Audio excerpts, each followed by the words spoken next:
Hello and good morning from the DP World Wanderers Stadium here in Johannesburg, where day 2 is about to get underway under bright blue skies as we had headed yesterday morning until, of course, 3 storms after the lunch break here at the Wanderers and in Johannesburg certainly curtailed play for the rest of the day. So many overs were lost, 27 overs was only bowled, and at the time they went into lunch, the Lions were 135 for 2, as I said, in those 27 overs.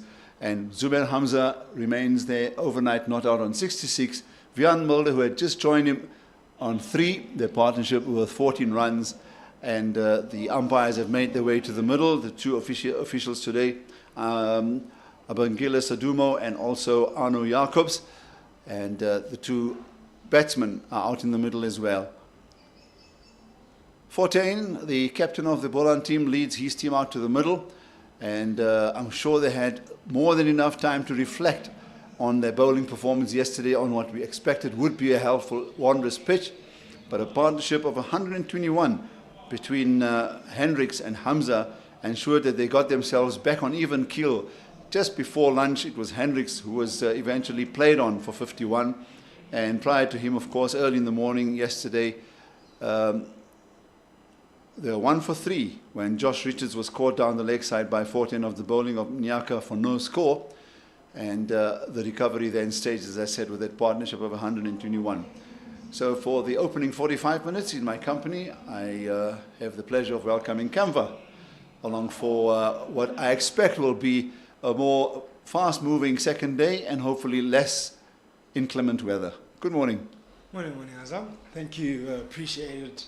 An introduction and start of the day. Looking forward to an amazing day of cricket, and hopefully, as you say, we look forward to another day where a lot of action, maybe wickets, more wickets for here to see early in the morning for the Boland side. Here they go.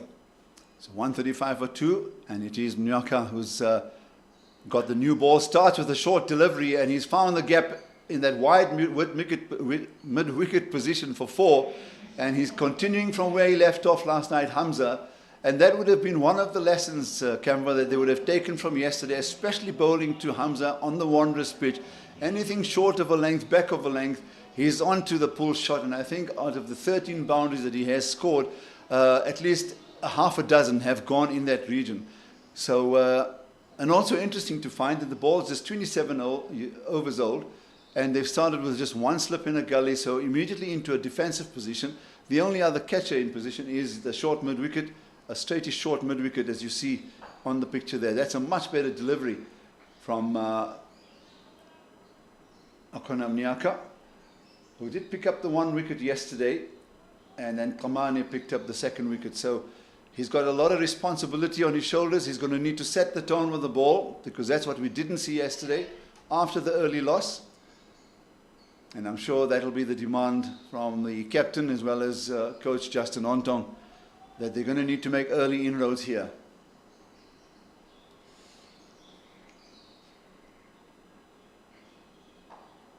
Slightly wide-ish. He'll pick up the easy single to that deep third man area. So what we did see this morning at the ground was, as is customary, as is part of the conditions of play, to roll the pitch, and then it was also cut to whatever the groundsman had cut the pitch to yesterday morning. So from a betting point of view, I'm sure it will still be reasonable to bet on, but how much can they extract out of this pitch early in the morning, Canva, is going to be the key. This first hour is going to be the make or break session for the visiting team. Definitely, yes. To be a make or break session, this is the time where they want to hit the areas early on. We see already they were put away for boundary. Started off a bit short and hit the back of a lane area, maybe looking to rather trouble the batsman early on and see if he can play that shot. And Hamza was up to the task early on. And it's going to be important that they keep on hitting their areas, because as the day progresses, it might not get any easier in terms of bowling wise. So this is the time they need to hit the areas and potentially pick up wickets, as we see Akona Mnyaka coming in.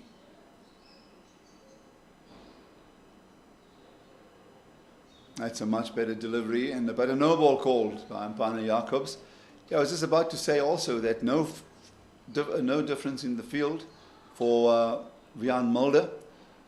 We'll just give the field, as you can see to the right of your picture there, we have a deep square on the boundary, literally behind the umpire, in line with the popping crease, and then we have the deep fine leg.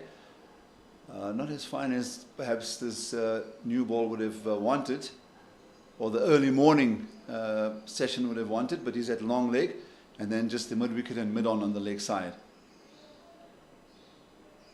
On a slightly fuller length, a lot better, because that's where you can entice the batsman into the stroke early on and pick up a wicket. If you can maintain that particular region and keep the batsman guessing, I'm sure Fortuin, the captain, will then look to maybe just shore up the slips area with one more. Because clearly this morning he's on the defensive, and I can't see the reason for that, to be quite honest. Yeah, very defensive field he has.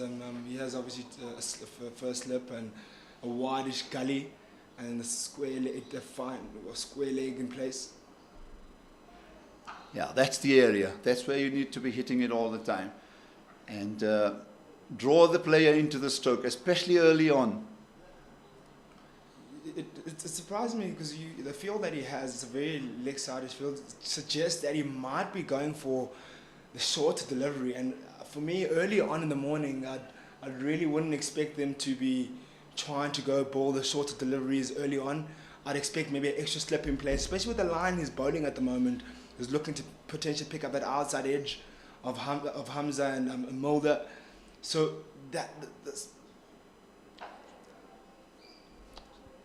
the fielding positions they have at the moment, I really don't think that it is the best to go with early on this morning, potentially trying to pick up wickets. Indeed. So 142 for 2, that's after the first over this morning. There were 135 for 2 overnight, or since lunchtime yesterday. So they've added another 7 runs, including the first ball this morning that went for a boundary. So, and then a single after that. So Hamza has progressed from 66 to 71. And you make the absolutely perfect point as to how they should approach this. What was interesting yesterday is when I thought that Steelman, who bowled very tidily and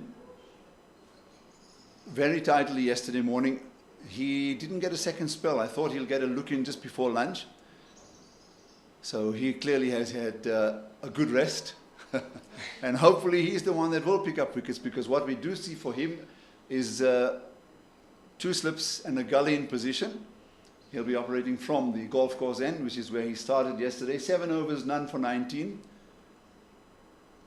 It was really very good. There were, in fact, I think in that 19, there were 2 boundaries in all of this in the 17 overs. So if you take that, he had then bowled 6 overs for 11 runs, to just give you an indication of how tight he was. So he's in again for the first time this morning, outside the off stump. Just get a shade of away movement. Exactly. When he starts off there, Aslam, he starts off a bit wider, and you're really lauding him as he was about to start, how accurate he was and how consistent he was yesterday. And he comes in here this morning, and he can't start off maybe with a bit of a loosener to start off with the early morning. Didn't really hit his airs. We'd have probably liked into the first delivery he would have liked to bowl this morning. But he does have 2 slips and a gully to bowl to, and hopefully he can get those 2 slips in play and that gully into play. Yeah, that's a lot closer to that 4th and 5th stump. He needs to keep probing that area on that length, which is just delivered. Well watched by Mulder. Nice leave there. Rather by Hamza, I believe. Aslam, that's on strike. Sorry, that is Hamza, absolutely right. On strike. Man in really good touch. And he'll probably want to capitalize on the score that he's put on the board at the moment and potentially get to that 100 mark.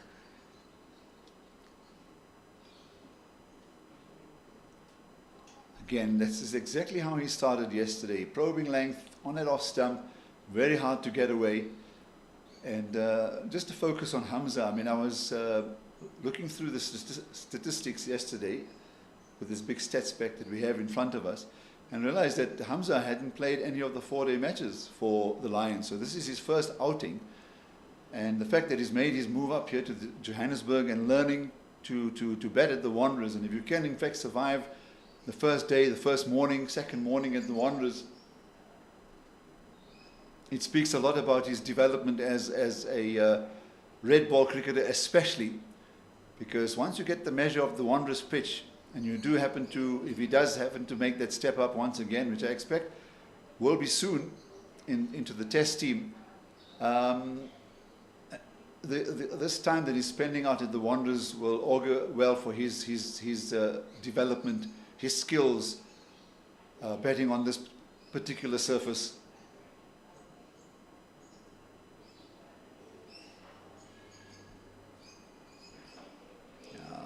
A little too straight, and easily picked off the body for a single by Zubair Hamza.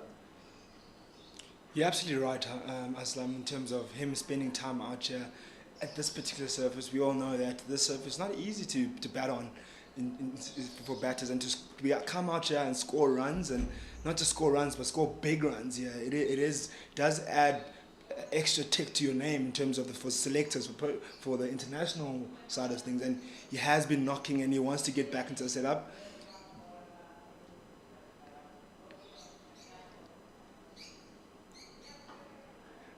And when he did get an opportunity at international level, things didn't go completely his way, and as well we would have essentially liked for things to go. But now him putting out these type of performances here, it will definitely change things for him.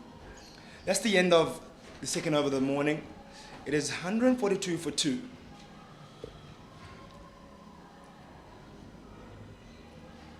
Yeah, so very, very good over there. Just a single coming off it. So Steelman has played 2 test matches. He's not long in the tooth, but he's experienced enough to maybe instigate some sort of a breakthrough here. They need it early in the morning. More especially against Hamza, who looks so well set yesterday, and the first ball this morning struck for 4. So Nyaka will continue on a good full length, a firm looking push to mid-on by Zubair Hamza. His positioning, his balance, and you especially judge a batsman or a batter when on the point of contact, and wherever it goes, whether it's into the gap or straight to the players, the balance. And I must say, clinically and tactically, he didn't put a foot wrong yesterday.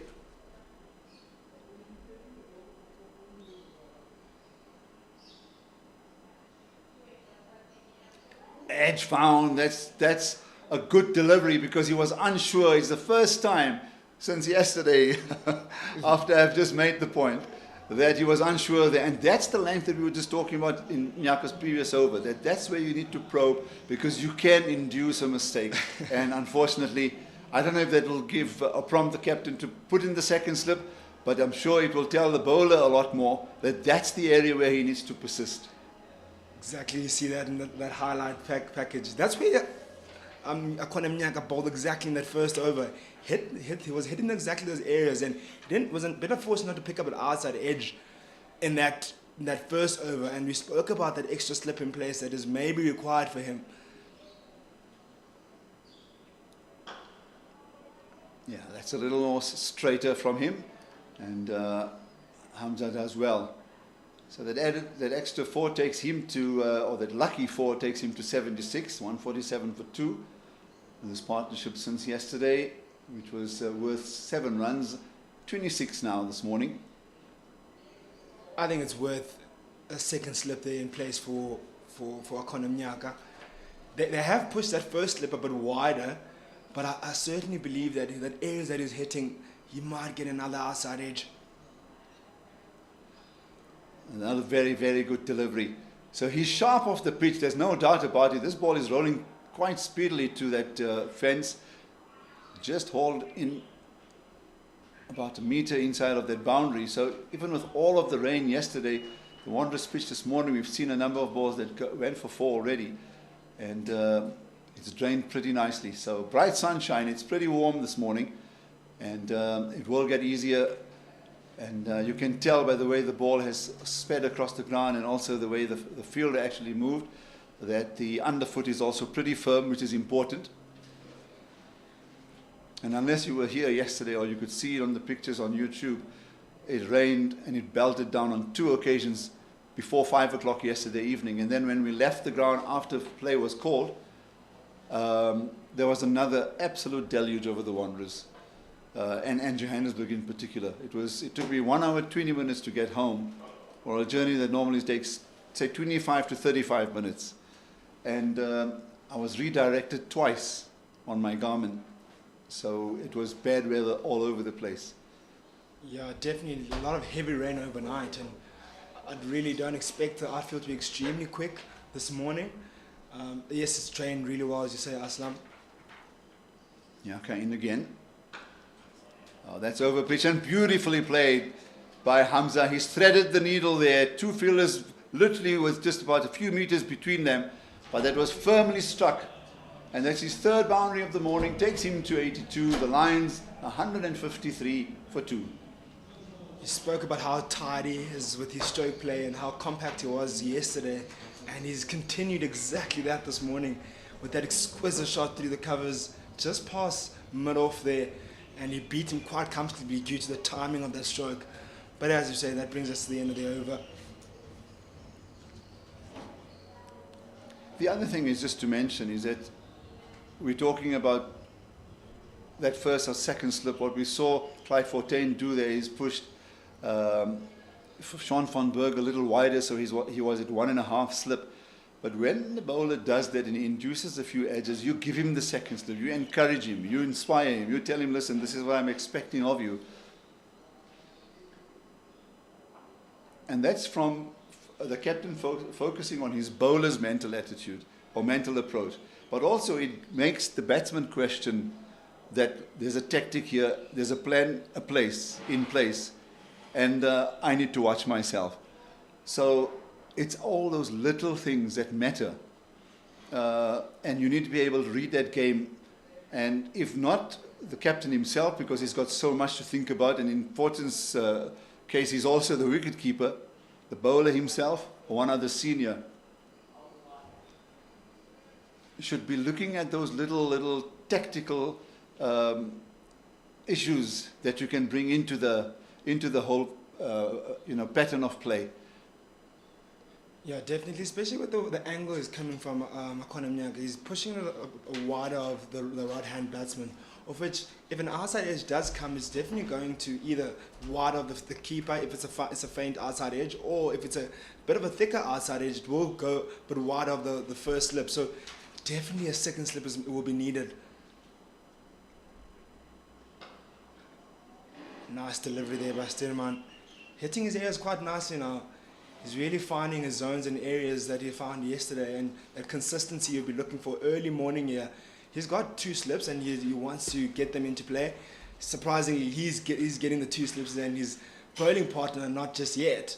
And I'd say he's asked more questions, his bowling partner in Akona Mnyaka.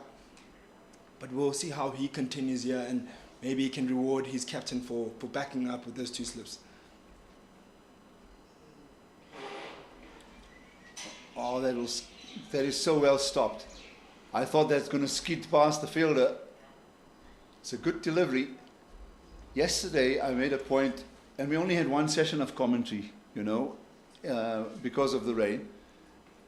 And one of the things I did sort of pick up with this Boland lineup is many of them are of age. And what they're perhaps lacking in the bowling is a real shock bowler. Someone who can come in here and deliver the goods early in the morning or early in play down the leg side. And what we haven't seen is one of those, because you get the shock bowlers who are wild and woolly, but they have that knack of picking up wickets, especially with the new ball early on. That raises the question as to, I wonder why Keith Dudgeon is not in the lineup.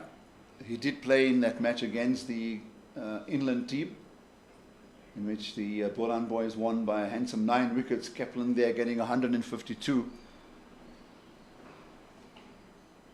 Another one of those down the leg side. That'll end the over.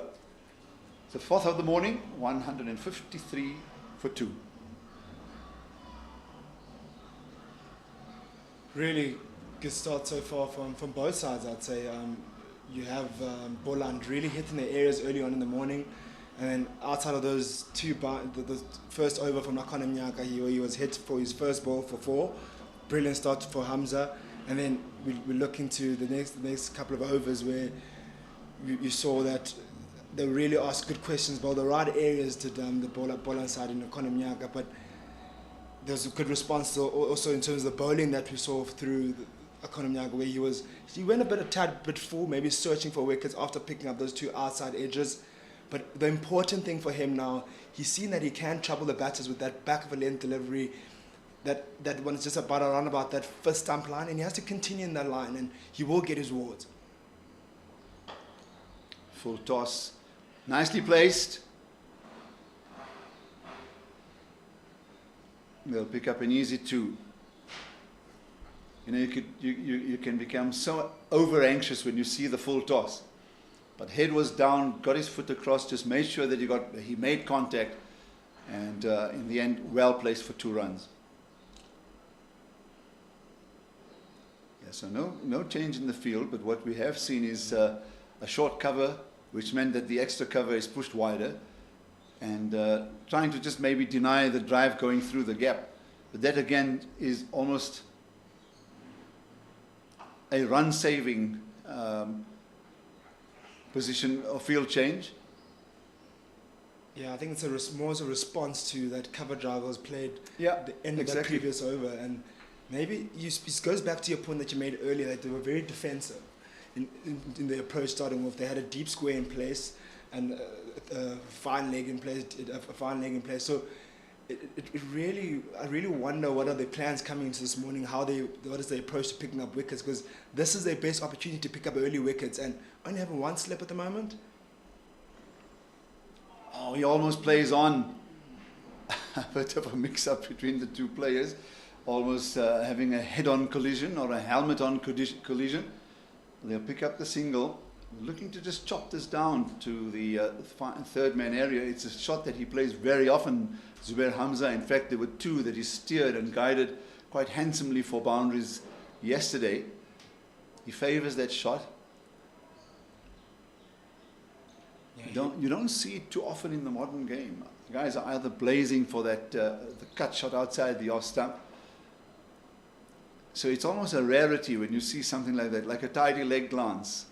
The guys are always looking for big shots. It's good to see. What does Mulder do here? Hamza is a really classy player, though, so you do expect those kind of shots from him. He does look for a touch. I think the word you're looking for is stylish. Stylish. Yeah. Oh, okay. Yeah, the class is there, but there's a bit of style to the whole makeup as well. Well, he's on 85. Given how he's gone about playing, a three-figure mark is beckoning.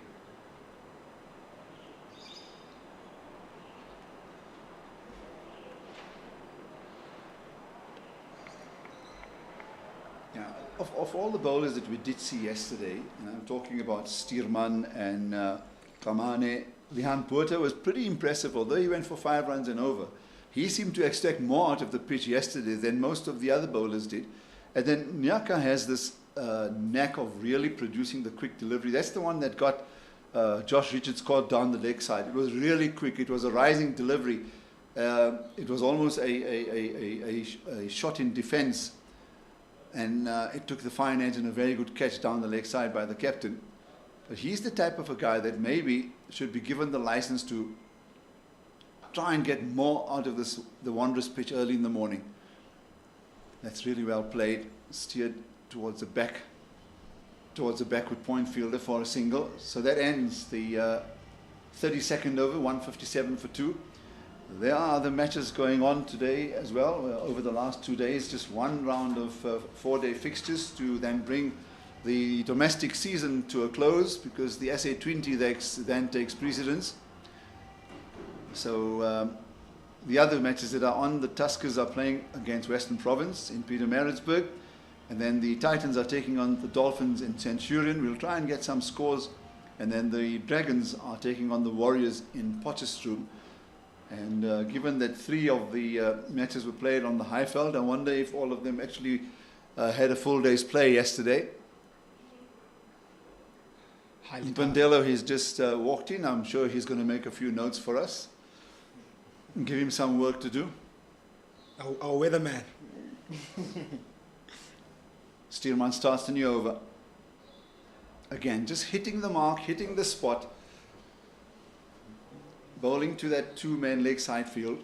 There isn't much movement on offer, which is now in the morning is into its 6th over, and haven't seen real much movement that should bother the 2 batsmen out there. And you say that there hasn't been much movement, Aslam, and what's important is that when there's not much movement right now, is that to hit those consistent lines. Steerman pulls out there. I wonder if maybe he didn't mark his run up. No, in fact, Mulder wasn't ready. You rushed him a bit. Yep. Walked actually past Mulder this morning, looked in good spirits, coming into the ground today. Hopefully he can convert that mood he was in this morning into runs. And he's really found a knack of being able to score runs in recent times. So maybe he can come in here in this field and maybe get some runs, potentially get a good score here for his first inning score here for his team.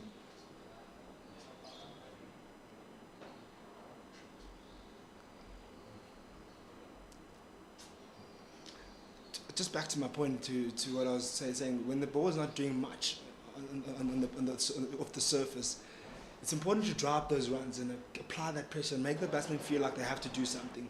Where the runs are not there to score off, or there's no singles to get off, and then as soon as you do that, hit those areas, you start seeing maybe a bit more looser stroke or forced strokes from the batters, of which will induce a mistake.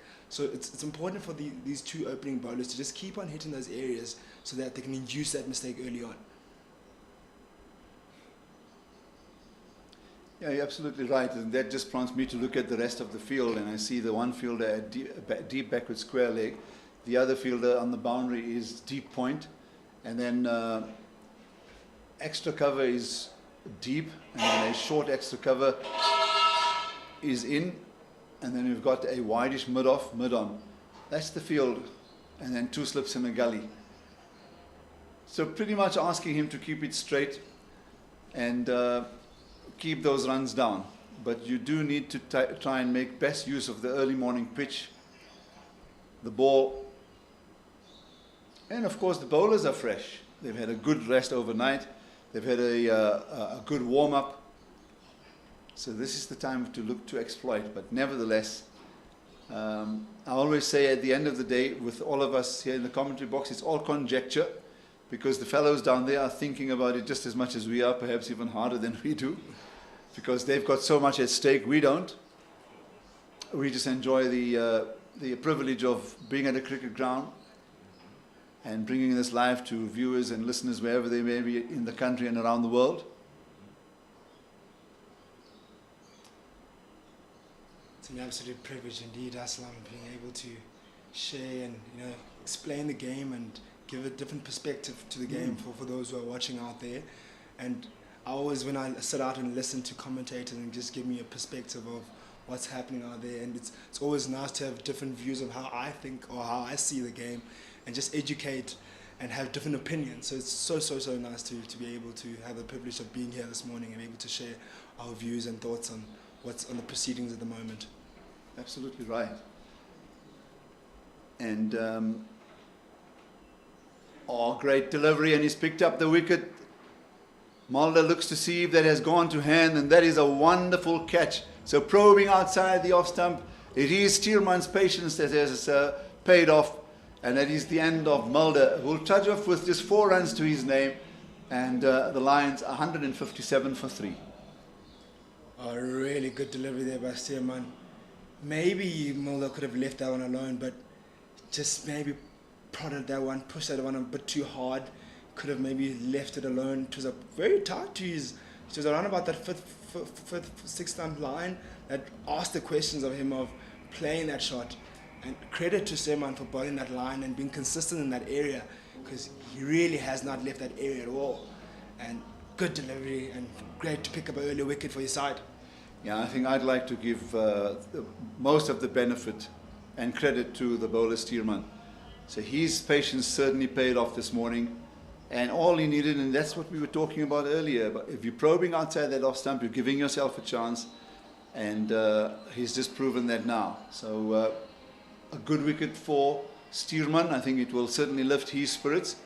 As I said, he bowled beautifully yesterday, 7 overs, none for 19. It was a protracted spell before and after the drinks break, and for the first hour yesterday, and then didn't come back into the attack until this morning. Of course, for those of you joining us, there was no play after lunch at the Wanderers because of an absolute deluge over the Johannesburg area, and the ground was clearly underwater for at least a good 2 to 3 hours. So the dismissal of Mulder ushers in young Richard Saletswane, an opportunity to really make things count for him. Batting at number 5, it's an opportunity he should really grab with both hands.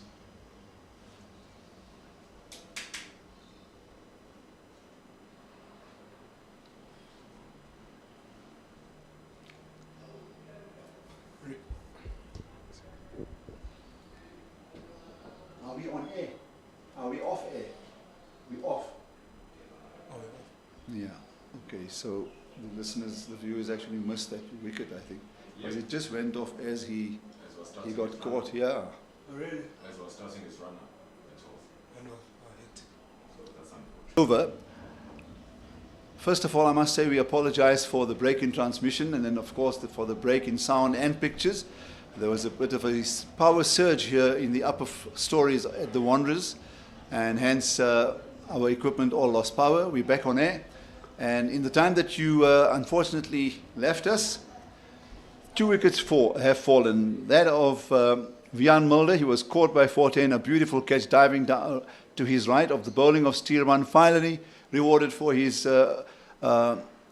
efforts this morning and yesterday.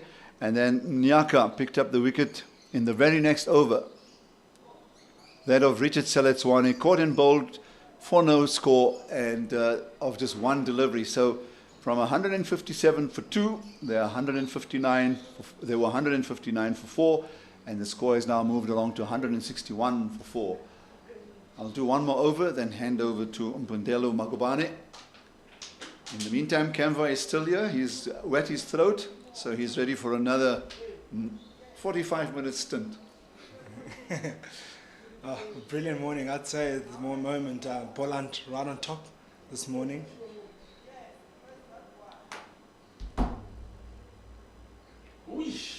picks up the outside edge, or well, maybe a tentative shot there by Hamza, and gets that gap there right in between the second slip and the gully fielder. Very tentative shot that you've seen there from him, and credit to the bowling of Stearman as well for hitting those areas again and asking the questions of the batter. Exactly how he picked up that wicket of Vian Mulder, similar lengths and similar lines, and again asked his questions. Great delivery. I also got the feeling that he's putting his back into the deliveries over the last 3 overs. And that's exactly what you saw there. It's the second time that Zubair Hamza has actually done that, where he's looking to leave and the ball runs off the face of the bat. And with Connor Esthazen coming in from Nyaka, who had picked up the wicket, we'll come back to that in a moment. This time there's a lot more control in that little dab down to the offside. And for Connor Esthazen, as soon as he came in, for Nyaka, there were 2 slips in a gully. Now I can't understand that overnight the players had to get themselves back in the groove. In this case it was Mulder and Hamza. But the captain eventually did make that move. Now he's tempted, of course, with Stearman having found the length in the area. He's got a 3rd slip in position.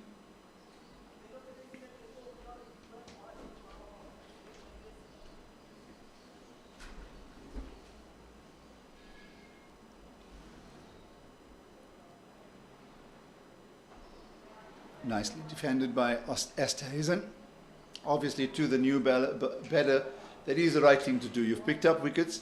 Make absolutely sure that the new batsman knows that you are in this game and you're going to put him under pressure. 3 slips in the gully is a good sign. And they must exert some kind of pressure. Having picked up 2 wickets pretty quickly, very close to the 40th minute of the game, of the morning.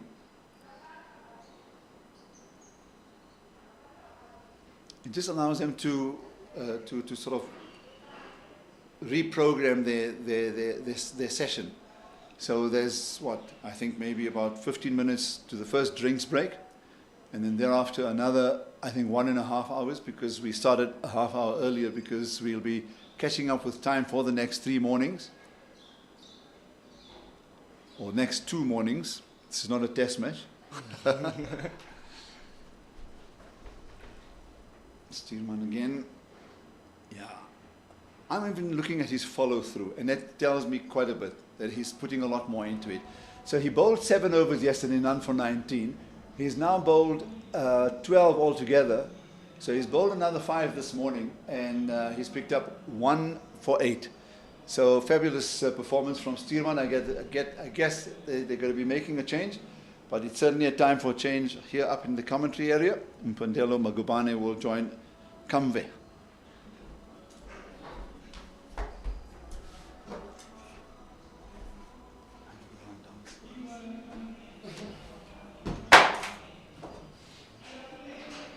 Carry on, Kamve. About to now start the 38th over. It is 166 for 4 now. We'll have a change in bowling. Just can't clearly see yet who it is.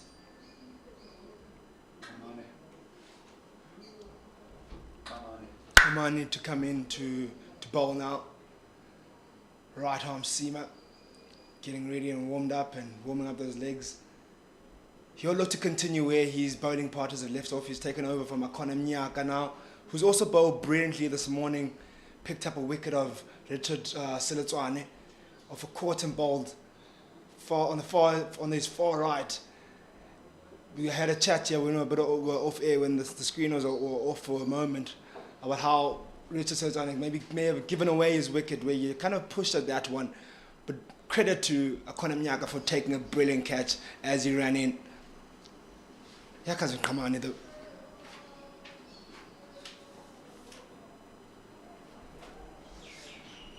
Can start hitting the areas just on that first stump line. Not very, you'd expect sometimes when the bowlers come in early on, maybe have a loosener, but immediately hits his areas. Bendulo. Greetings, Gamba. It's a good time here for the Goldrush Boland, couple of wickets coming in real quick. And Al-Qaman getting a key wicket yesterday of Dominic Hendricks just before we went off. Dominic Hendricks lazily trying to defend with a loose bat and the ball just trickling back into his stumps.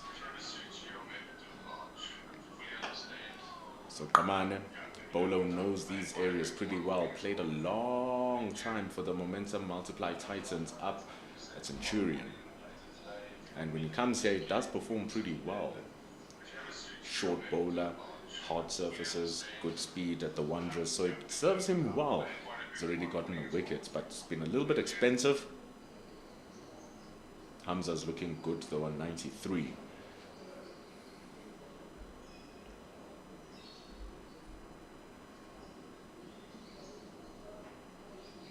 Oh, nice delivery again.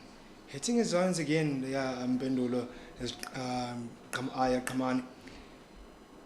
Hasn't left that area at all, and he'll want to stick around there as long as possible.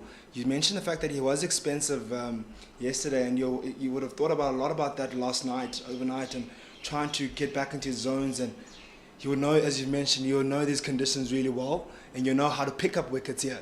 So those areas that he's hitting right now are the exact lines where you want to be bowling and picking up wickets. He's bowling to a quality player though, Zubair Hamza. He's been in these situations a couple of times throughout his career. He's been in the 90s now again. In this season, this year has been a blessing for him. He and his bats have been having impeccable conversations together. Their chemistry is impeccable. 300s. One coming against New Zealand A for SAA. Crucial one coming versus the Titans. Right here at the Wanderers last season in the final game. It was a hard-fought century, which he made look easy. And even now, you just look at how he's bowling. You're saying Qaman is bowling well. He is, but look at how well Zubair Hamza's dealing with it. All of these deliveries are tempting him to go for an expansive drive. He's waiting for the one that is easy for him to score, and there's a high percentage shot which won't risk his wicket. It's very nice batting and good context here between these two.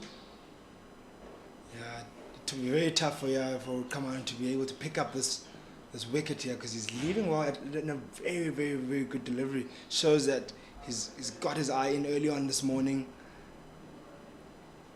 And look at that defensive stroke as well. Playing underneath his eyes, very watchful of every single delivery, and he's looking very, very comfortable in playing those strokes. That brings us to the end of the 38th over. It is 166 for 4 now. And a good start there, maiden by Ayak Kamani to start off with, and he'll be proud of that to start off early on in the morning. It's good. It's good. The one thing he might look to get into his work is maybe a little bit of a straighter delivery, getting it to that fourth stump line maybe. You do, even though you don't want to go for runs as you bowl, you still want to ensure that you get the batter playing so that you create an opportunity to get their wicket. Zubair Hamza was happy to leave a bunch of those deliveries. That last one kept a little bit low as well. Shows the value of just trying to attack those stumps every now and then, and Hamza dealt with it well. A very good start from Kamane. Probably is going to be more varied in his lines now that he's got his rhythm in going into his second over. But here comes Leon Botha.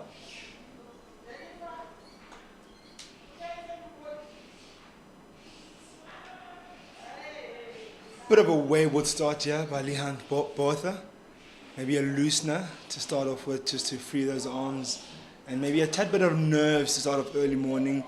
You'll know that he's got a huge task at the moment to be able to back up Stearman from that end that he was bowling from, because Stearman really bowled well this morning, asked the right questions, bowled the right lengths, and you'll know the areas you need to hit.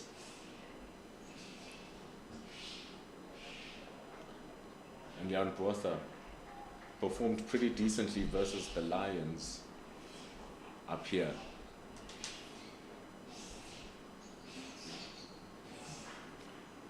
And he can hold his own. Very quality all-rounder, Leon Botha. can bat really well, bowls really well. Is part of a growing number of all-rounders around the country, actually. So it's very nice to see here, Liam Botha.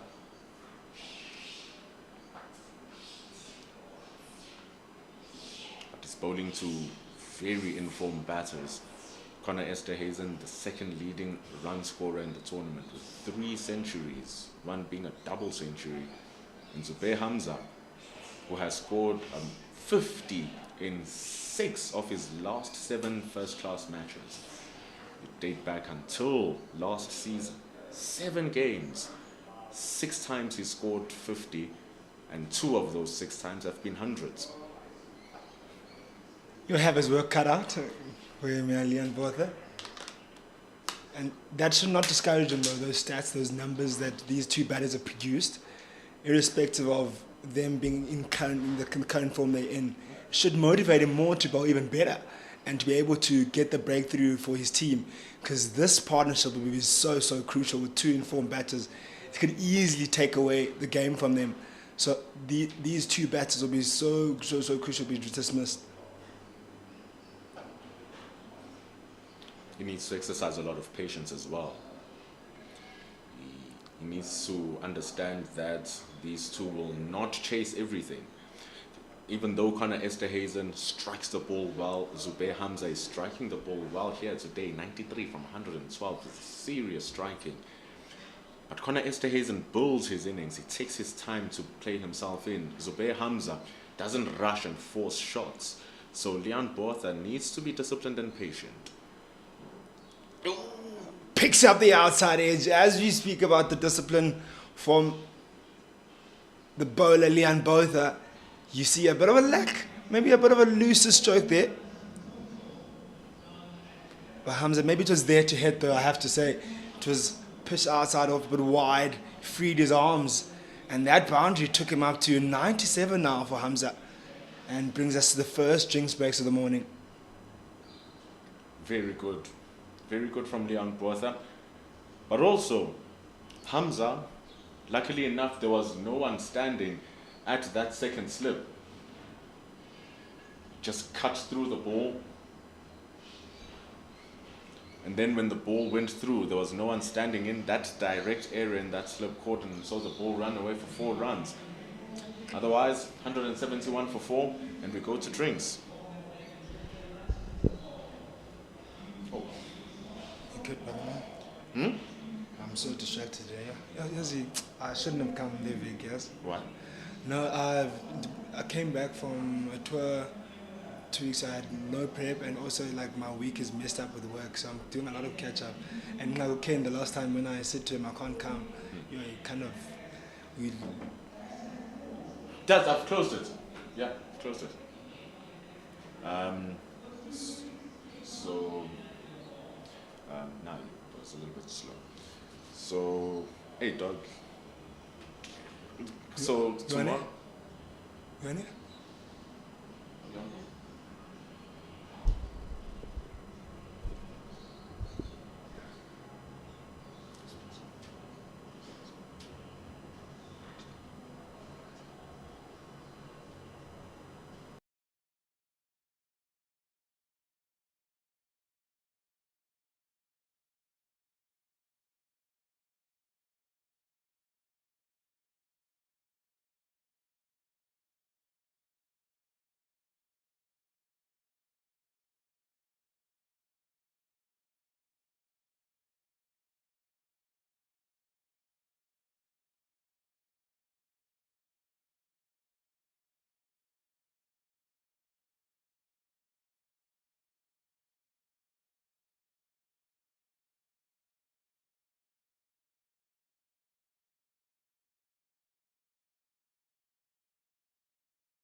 Welcome you back after the drinks break now.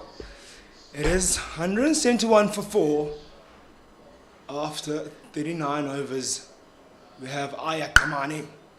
Come in. On the corner drive in. Oh, a nice delivery to start off just after the drinks break. Those are the zones you want to be hitting. Real good bowling here by Aya Kamani. Starting off his first over in the previous over, just before drinks break, bowled a maiden over and he hit those zones very consistently. And you want to continue exactly at that line to Esterhuizen, Connor Esterhuizen, a man in form, scored 300s already.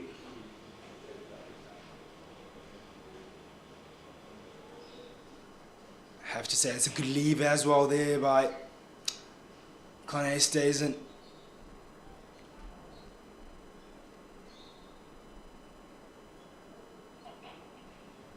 It'll be interesting to see how they play him now, or Aya Kamani, who's hit his areas very well this morning. Bowled some with a lot of consistency. To be very interesting how he goes about, how they go about their business facing him.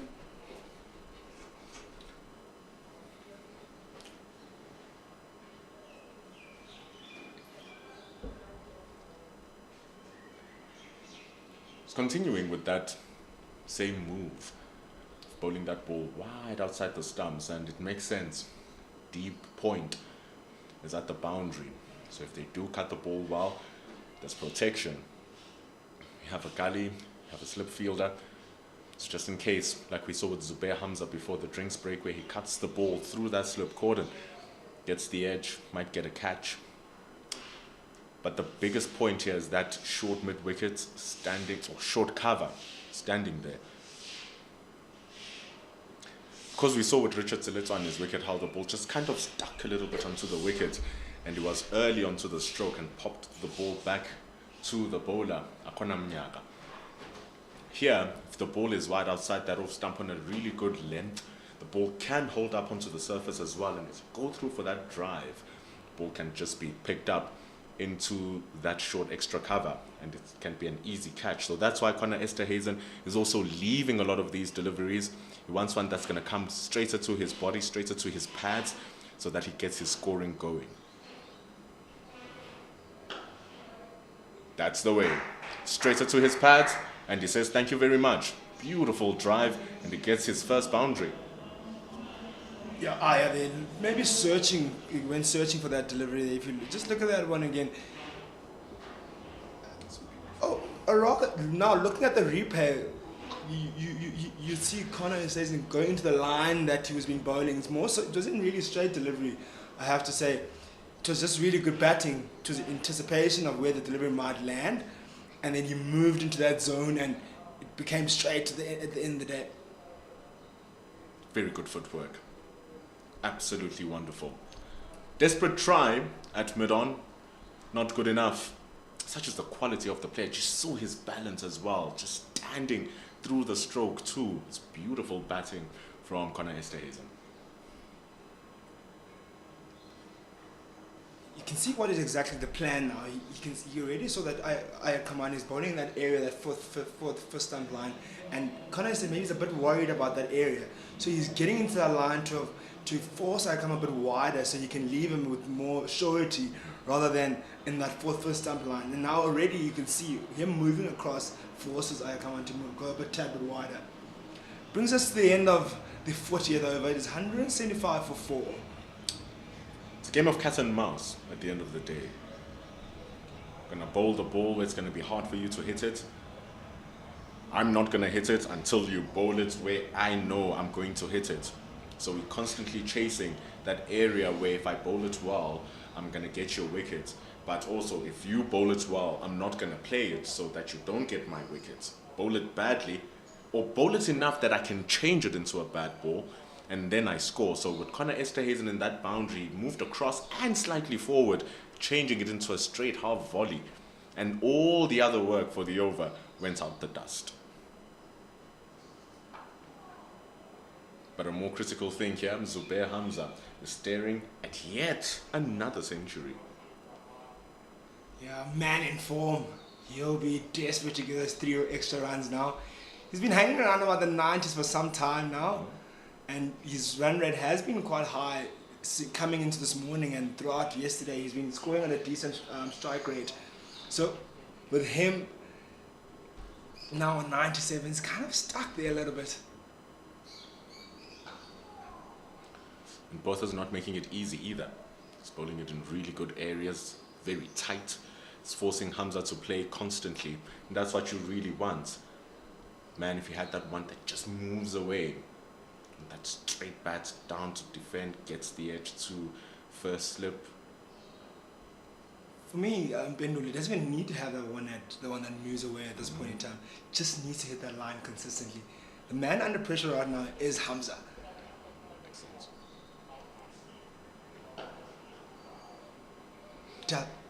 Does not have to go searching at all. That's just finished my point there. He doesn't have to go searching at all. He doesn't have to go try to force any sort of maybe wicket delivery. Just needs to play on the mind games now with Hamza. Hamza is a guy that's desperate to score that 100. He wants to get over that line. So he's just him sticking around that back of the length line and just sticking around. He forced that 4-stroke out of Hamza to try to get to that 100 mark.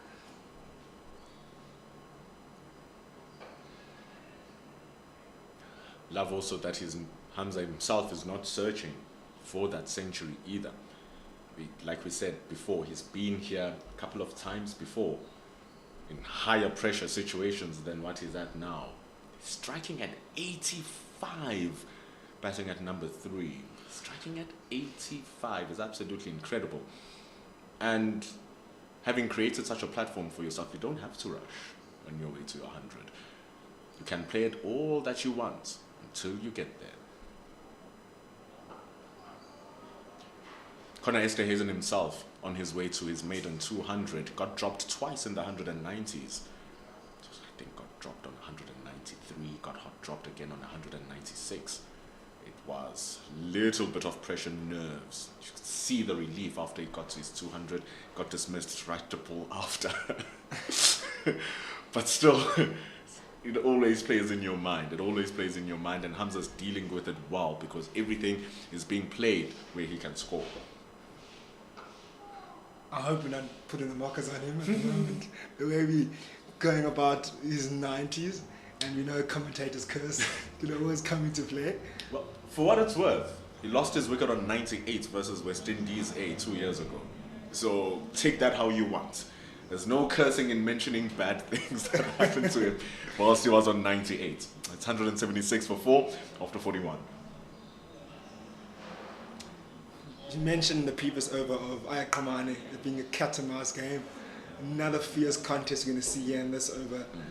Obviously he's bowling to Hamza at the moment, but it would be very interesting to see him bowl to Esterhazen, who was moving across in the previous over. And I say moving across here, Bendulu. The danger that comes into play with him moving across, if there's one that jags back in a tad bit, he's directly in line with the stumps. So he has to be very, very careful with that one squatting a bit low and jagging back in.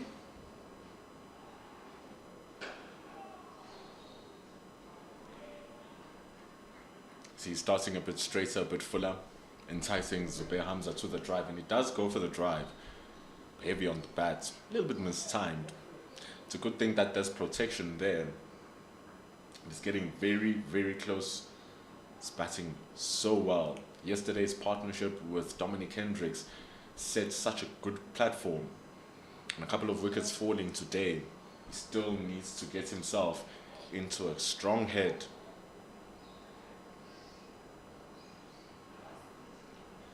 We apologize, we momentarily just lost our camera feed. There's a lot of renovations happening.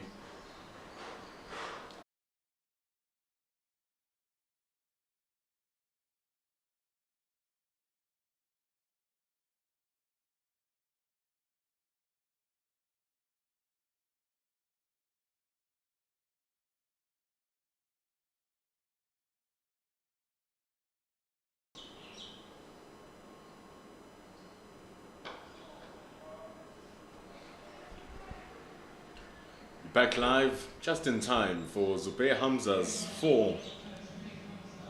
Played a very nice drive for that, but the more important thing is that he hit the ball over mid-wicket on 98, so that he went to his century. We apologize for losing the feed. A lot of renovations happening in the stadium, preparing for the 2027 World Cup. We are at the Wanderers Stadium, which is the pinnacle of South African cricket, and so there's a lot of changes happening. So every now and then the power surges off. So we do apologize for any break in transmission as we try to ensure that we bring you a quality broadcast here on Cricket South Africa's YouTube channel. However, we are back, currently on 184 for 4.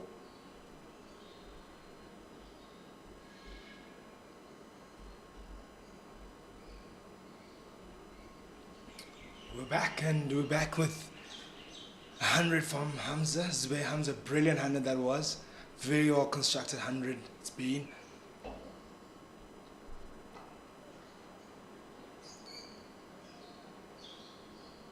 Showed some real patience at times throughout his innings, and also some brilliant strokes as well to go along with that. And he can be a 100 that he can be proud of, a man in form. And you want to press on with this 100. You don't want to stop at 106 or his 126 balls. You want to capitalize on the form he's on, and maybe potentially take it to 150 as a starting point, or to 200 maybe as the maximum.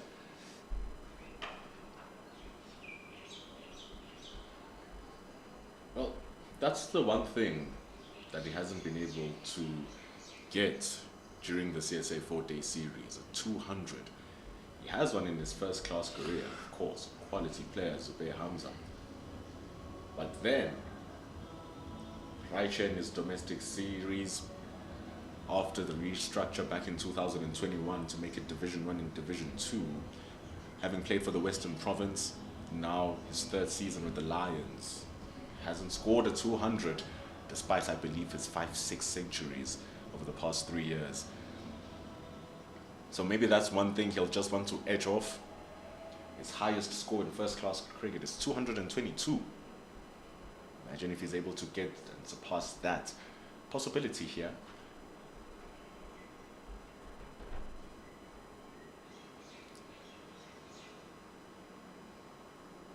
Possibility indeed, but he has to deal with this good bowling from Ayakraman at the moment. And just takes a single that he just guides it down to that deep point region.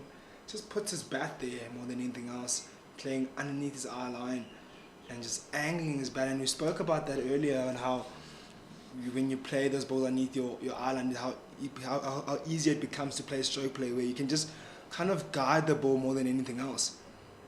And we'll see a fielding change, a very interesting fielding change. And the keeper coming up to the stumps. We've seen that a lot in the Ashes from Alex Carey, how brilliant he's been, and so a lot of keepers around the world are getting motivation from that.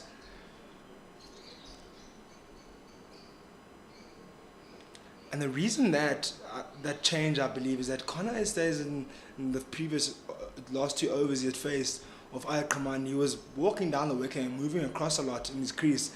And I think with that plan now, with him coming up to the stumps, will force Connor Estes to stay in his crease, which will give better chances here for Ayakraman to get that outside edge or to trap him LBW. And if Connor Estes is brave enough to step across or just to move outside his crease, if he misses that, he could get stumped.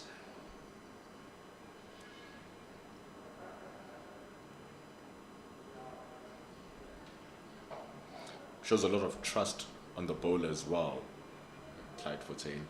Him standing up to the stumps, believes that the bowler will be able to consistently hit the correct lines and lengths, where he doesn't have to scoot across the stumps constantly to try and take the ball.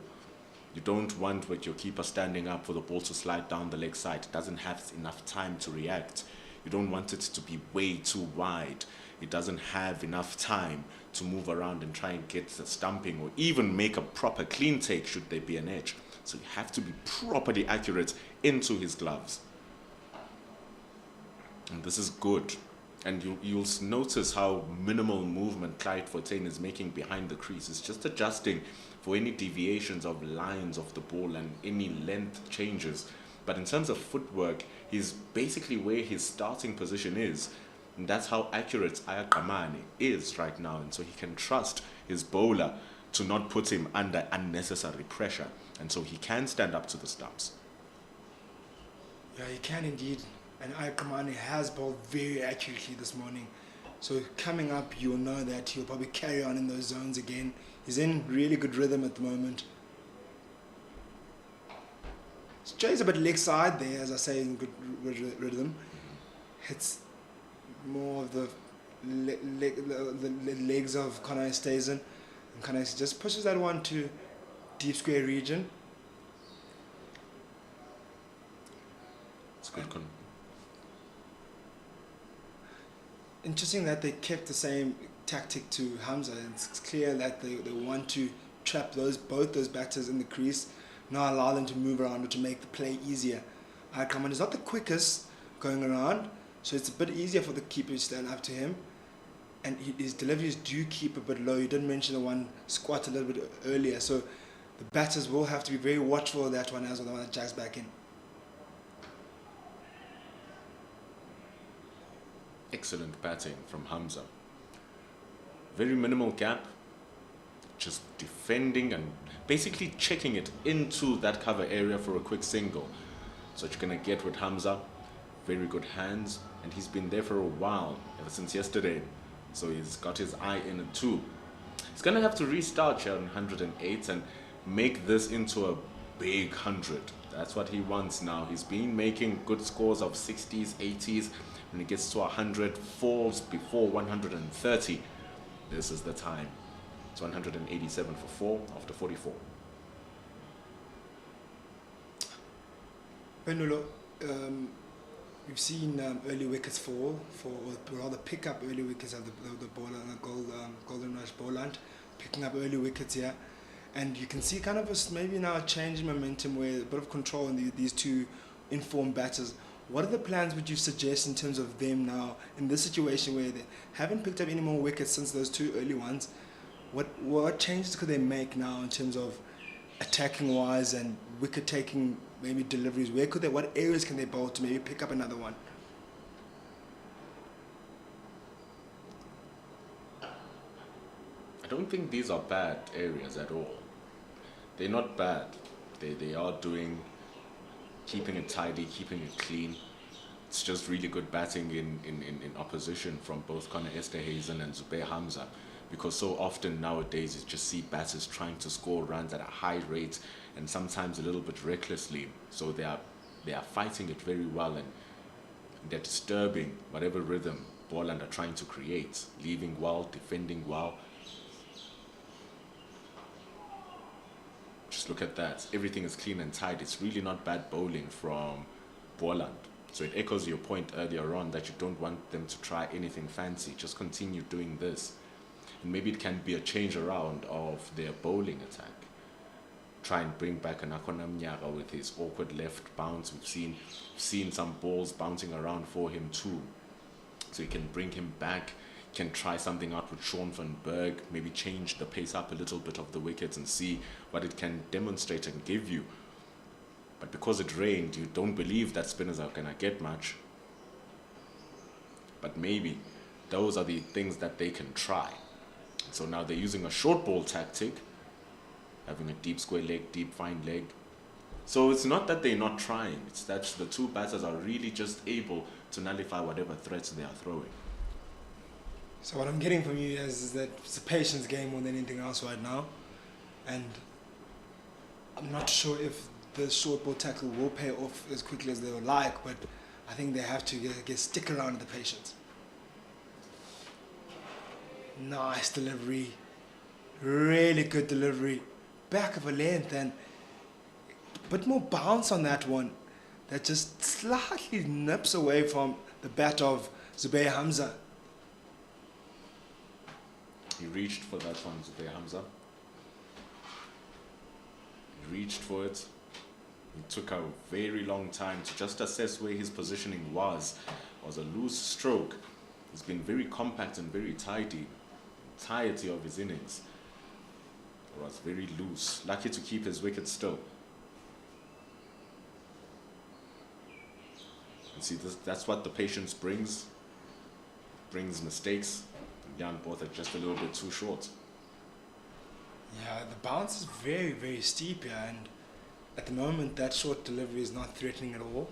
Maybe a tad bit too short, and I think the fear is that they've seen Zubair Hamza being able to pull those ones that are maybe at chest high very comfortably. So they're trying to get him maybe around the helmet area where they can get a top edge.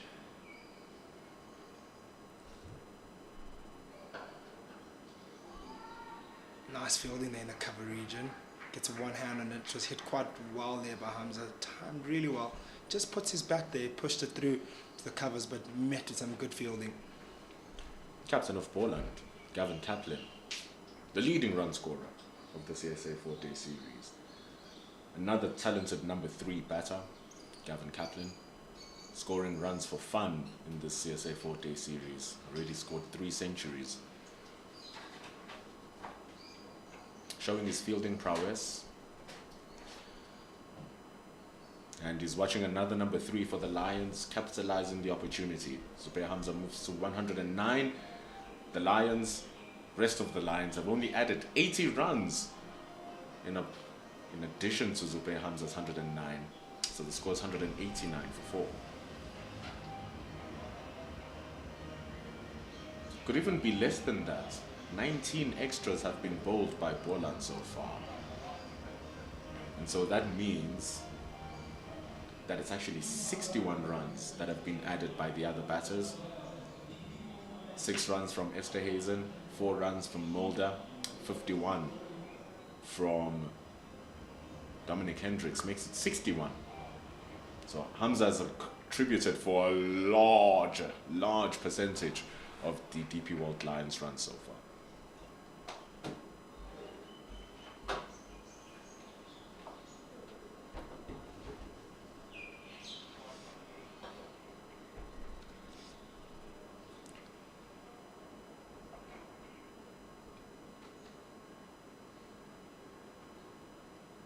First delivery you've seen from Ayat Kaman, and that is a bit of, I would say, wayward in terms of where he's bowled his areas. He's been so tight on that off stump throughout the whole morning.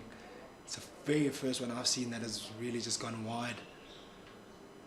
See, that's that trust between the bowler and the stand-up wicketkeeper. He couldn't take that. It's not a wide delivery, but he just couldn't take it. It's not enough reaction time to get to the ball. And so that's why you have to be extremely tidy, because if that's an edge, you can't get a wicket out of it.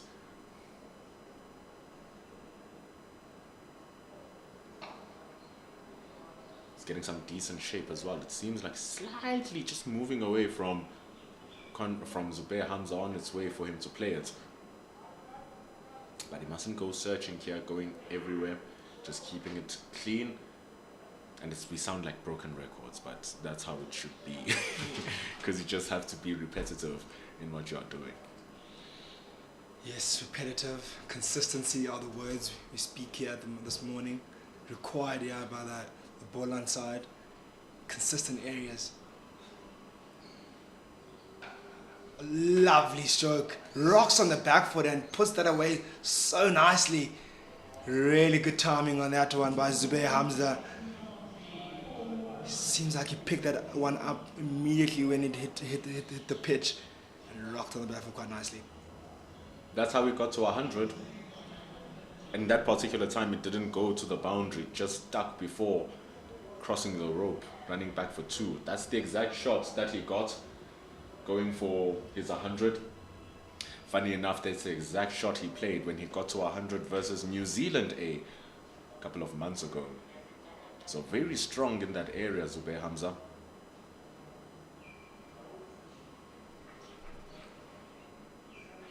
Also scored his first runs of the day in a very similar fashion.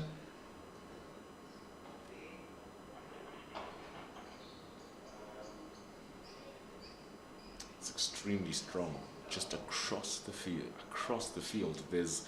There's hardly a weakness in his game. The only time where a weakness does come about It's just from a mental side on how he applies his game to a certain situation. But when it all clicks, he is an incredibly wholesome package. Zubair Hamza can drive, can cut, can pull, the front foot on the back foot, he can leave, he can defend, he can attack when you have to. His 100 is at over 85 strike rate, shows his capabilities.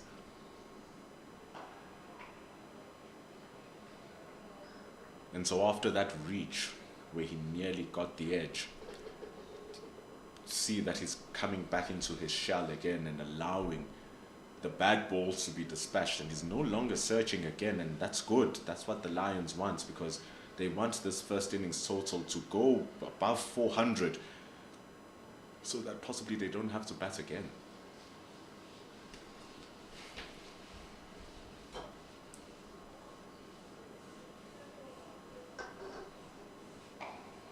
Yeah, talk about that first innings total to be so crucial in terms of the context of this match, in terms of getting a result. They lost 2 sessions yesterday in the game, so to be a lot of time lost that in terms of being able, they could have scored a lot more runs and put a lot more runs on board. So the importance of them getting a higher first innings score, as you mentioned about them not having to bat second or bat a second time, would be so crucial in them now being able to score maybe a 350 plus score, and then to also require them to bowl really well in this pitch here, and then potentially if they have to bat a second time, maybe only for a short period of time. Earlier on, Aslam raised a very good point. It's the end of over number 46. It's 194 for 4. It's going to have a commentary change here. Gamba takes a break from his marathon. Going to be joined by Aslam Kota. Comes in, Zubair Hamza having scored his century. It's a steadily growing partnership here between Zubair Hamza and Connor Esterhazen. And 194 for 4. After losing those 2 wickets, not a bad repair job, Aslam.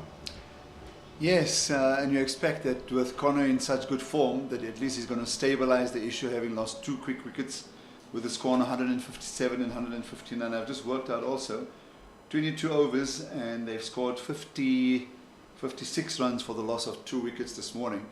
So it's pretty much an even a session and a half so far.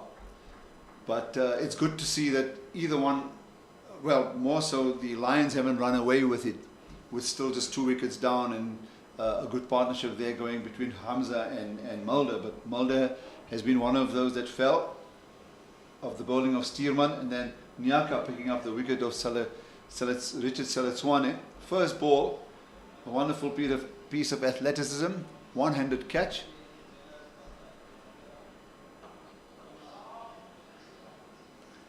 I was saying earlier, I was impressed with Lihan Botha yesterday. He seemed to get a lot more use out of the pitch than all the other guys. The invariable short delivery to Hamza was punished, and that's why he eventually went for 25 runs in his 5. So he's into his, 4th over this morning. And it's been very tidy. He hasn't done a lot different. It's just those 2 short balls he's bowled. That's the 3rd. Mm-hmm. So every now and then he does drop it in shorts, but what we've seen from Zubair Hamza is that he's not afraid to take it on if it's in his arc, that we've seen with that boundary. Connor Esterhazen in his 3 centuries shows his pedigree with the pull shot as well, that it's high class. So it's a little bit of a risky shot, but it can pay dividends because both players are eager to play the shots if it's there. And so a wicket-taking opportunity might arise with those deep fielders in the leg side. 2 fielders in the deep, backward square, and also a fine leg. Fine leg will, mid wicket will come into play. Mm-hmm. So yeah, you're right. And the thing with Lihan Botha is most bowlers that I continue to emphasize seem to look to want to do too much at the Wanderers. But it's all about just finding the right length. And at the Wanderers, it's that back of a length that's going to give you the type of leverage you want, picking up wickets, picking up the edges, because generally the Wanderers is known for that. But he's bowling to just 1 slip. think it echoes your point, Aslam. That's another one that just hurries on to Hamza there. Even that even echoes the point I'm about to make even more about the out-and-out express bully bowler that every team normally needs to have just to enforce the game, especially with a Lions team who are at home here in the Lions at the Wanderers. Neither team has that player who can just cause a little bit of a stir up once they come in and they bowl. You mentioned Keith Dudgeon, who is a product of Lions cricket, that he could have been a good addition here. And Lions themselves, they have a Siaplaki, but that's where you want a Mapaga, even though he's young, just want that injection of pace somewhere in the batting lineup. But it's currently 196 for 4. Yeah, I use the term shock bowler. And when you know you're coming up to the Wanderers, at least have one of them in your lineup. And I mean, we know that without a doubt at the Wanderers, at Port Elizabeth, and also Supersport Park, you will get good value for pace. So Sean van Berg, who bowled just 2 overs for 10 runs yesterday, confirmed by the scoreboard, and it was at around this time that he did come on yesterday as well. He got a bit of slow turn, but hopefully it will quicken up today. The roller was on this morning before the start of play. He's got heaps of experience behind his name, Sean van Berg. And apart from that experience, from great fielding at short extra cover, has tons of wickets too. Ever since the restructure of Division 1 and Division 2, he's been constantly in the top 5 leading wicket takers last season, finishing with 210 wicket hauls. Has a couple of fivers already, finished a game with 2 fourfers. So, having played for the Titans for a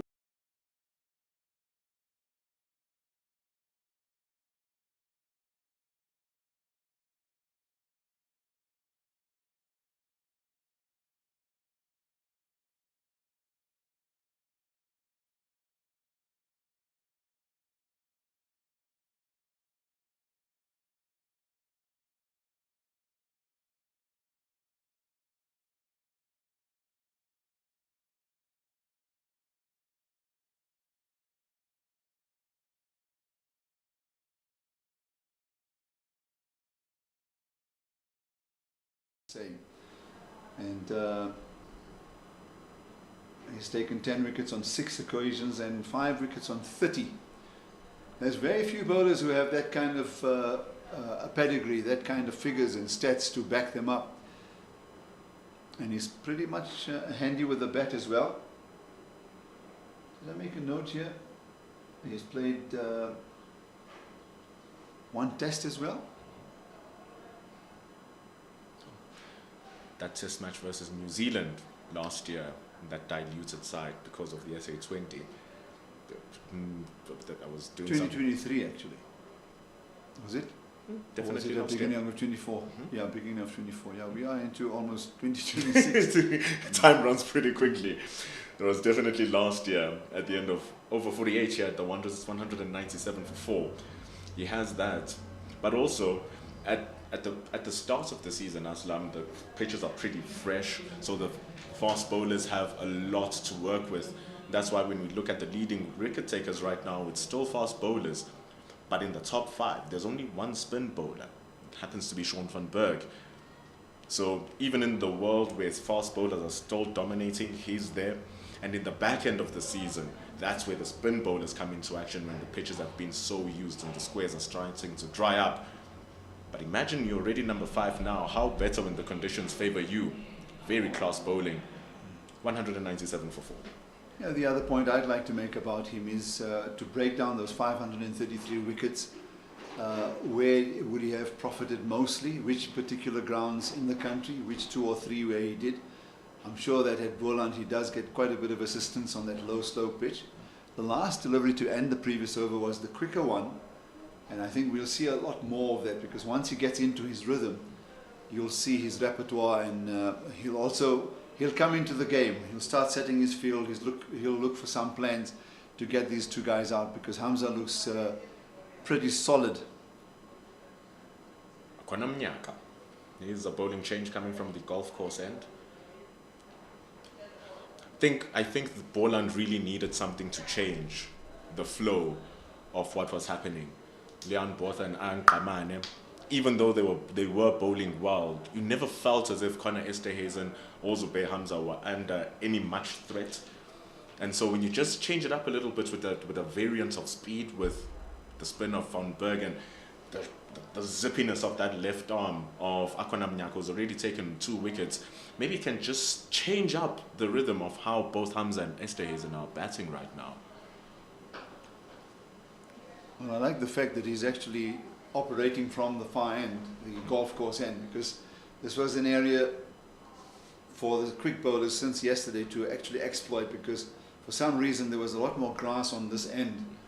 That's towards the commentary box, the call it drive end. And if there's still anything in the pitch, he has a good opportunity to use it now. Esterhuizen has been there now for what, close to 45 minutes. Gets his man. As you speak at Aslam, bowling into the more grassier area, there might be a little bit more action, and action it was. After a beautifully played 115 by Zubair Hamza, it comes to a close by a really good bowl from Akonamnyaka. It's 198 for 5. 115 in 230 minutes, 148 balls, and 21 attractive fours to have completed that innings. He looked to jab at that one, and I think one of you said earlier that it's more about his mental abilities, the ability to stay longer. He seemed to jab at that one, and the thing is, it actually carried, because normally you have a full face on that and you run it down towards, say, the area between third man and point. He was perhaps looking to do that, and he does walk off quite disconsolately. It's possibly the slowest walk you've seen from Zubair Hamza in the number of times he's been dismissed, but a classy innings, also achieving his 19th first-class century. Held the innings together, no doubt. And now there's a lot of responsibility on the middle order and lower middle order. Always good to see that even after you 5 down, you have the quality of Potgieter still coming into bat. 47 matches, 71 innings, 2,300 runs, an average of 42, with 850s and 500s in a rejuvenated career. And his highest score coming in this season against the Dolphins, 166 not out. Should be a little bit terrifying for Boland, because these two, apart from what Zubair Hamza has produced, have been the stronghold of the runs that the Lions have been able to get. A century for Delano Potgieter, which was followed up by a 99 directly afterwards. And this was also when Connor Esterhuizen scored back-to-back centuries. These two were responsible for the Lions scoring 600 in their first game. These two were responsible for the Lions scoring 500 in the game straight afterwards. And they currently hold the highest 7th run partnership in the history of franchise cricket here in South Africa. 330 runs versus the Dolphins. So this is a dangerous time for Boland if they do not get them out early. So it's a key wicket here. Delano Potgieter, once he's still fresh. Here comes Akonamnyaka. He's bowling really well here, Aslam. You want the batter, once they are coming in, to ensure that they play as often as possible. Yeah, look, he's picked up his 3rd wicket now, and I think well rewarded. It's all about inducing the error from the batsman, and you have to say at the end of the day that's exactly what he was able to do. So here's another look, a more careful look. As soon as he looked up in the air, I realized that he himself realized that he was caught, because I thought for a moment that it may have been a bump ball. But he stayed frozen at the pitch, very disappointed at the manner of his dismissal, and so he should be, after having really played magnificently for over 200 minutes.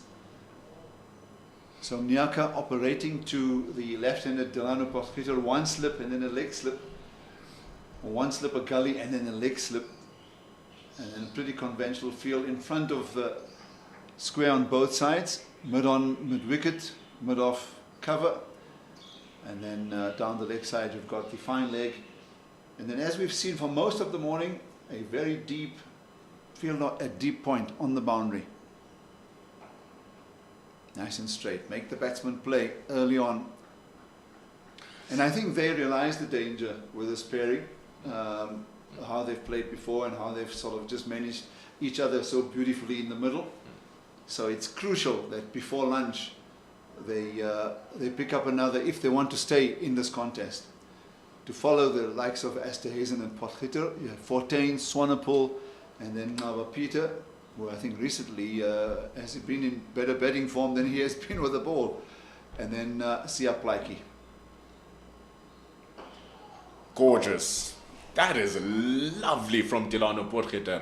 Talk about a man in form. He sends the Lions over 200 runs.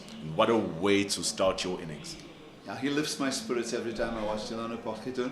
Just leans into this, almost walks into the drive, and does make it look so easy. He has so much time, classy player,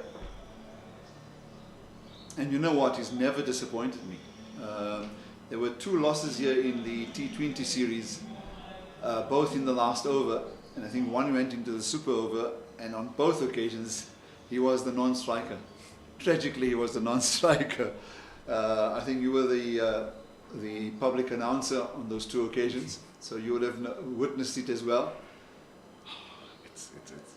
It's painful. That also brings up the 200 for the Lions, 202 for 5. A player who will feel a little bit forlorn that they didn't make the team is Evan Jones. He has been in stunning form. Evan Jones, not only just in the T20 series where he was getting 2 wickets every time he was bowling, and even made one of those contests to the super over, that 50 from around 18 deliveries versus the Northwest. He also scored a 76 and got a forfer just before we took a break in the first class match. So he's been in stunning form, and it shows the depth that the Lions have once they are SAA. Was this in the 4-day series? It was in the 4-day series. Okay. 76 and a forfer and a 2 wickets. So got 6 wickets in the match.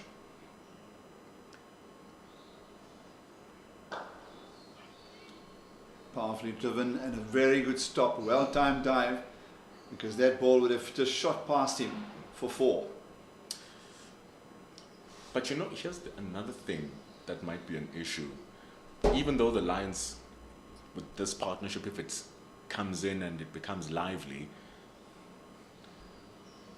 they are facing a team that has twice gone over 500 runs this season versus the Titans. They can score, Boland. Grant Rulofsson, when Peter Malan gets his form going, he can just score you 100 from out of nowhere. And Gavin Kaplan is currently the leading run scorer of the tournament. Jedley van Brieses has scored a half century. So the team can bat if you give them enough opportunities.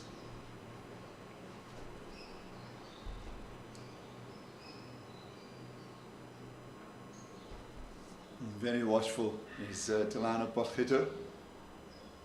Just waiting for something loose outside that off stump. The ball is coming into the left-hander. So he is literally facing an orthodox right arm leg spinner, which means he's actually facing a bit of off spin. He has had a look to the leg side. Again, he's played into that area. This time he does find the gap. So 5 men on the leg side, and Von Berg has generally kept it very straight on and outside the off stump. So maybe playing for the turn, not much on offer. 204 for 5. We've reached 50 overs. The players will be taking a drinks, and this recovery work that needs to be done here for the Lions. A rather balanced session so far, but I think Boland will be a bit of the happier team here, having gotten 3 wickets start of the day.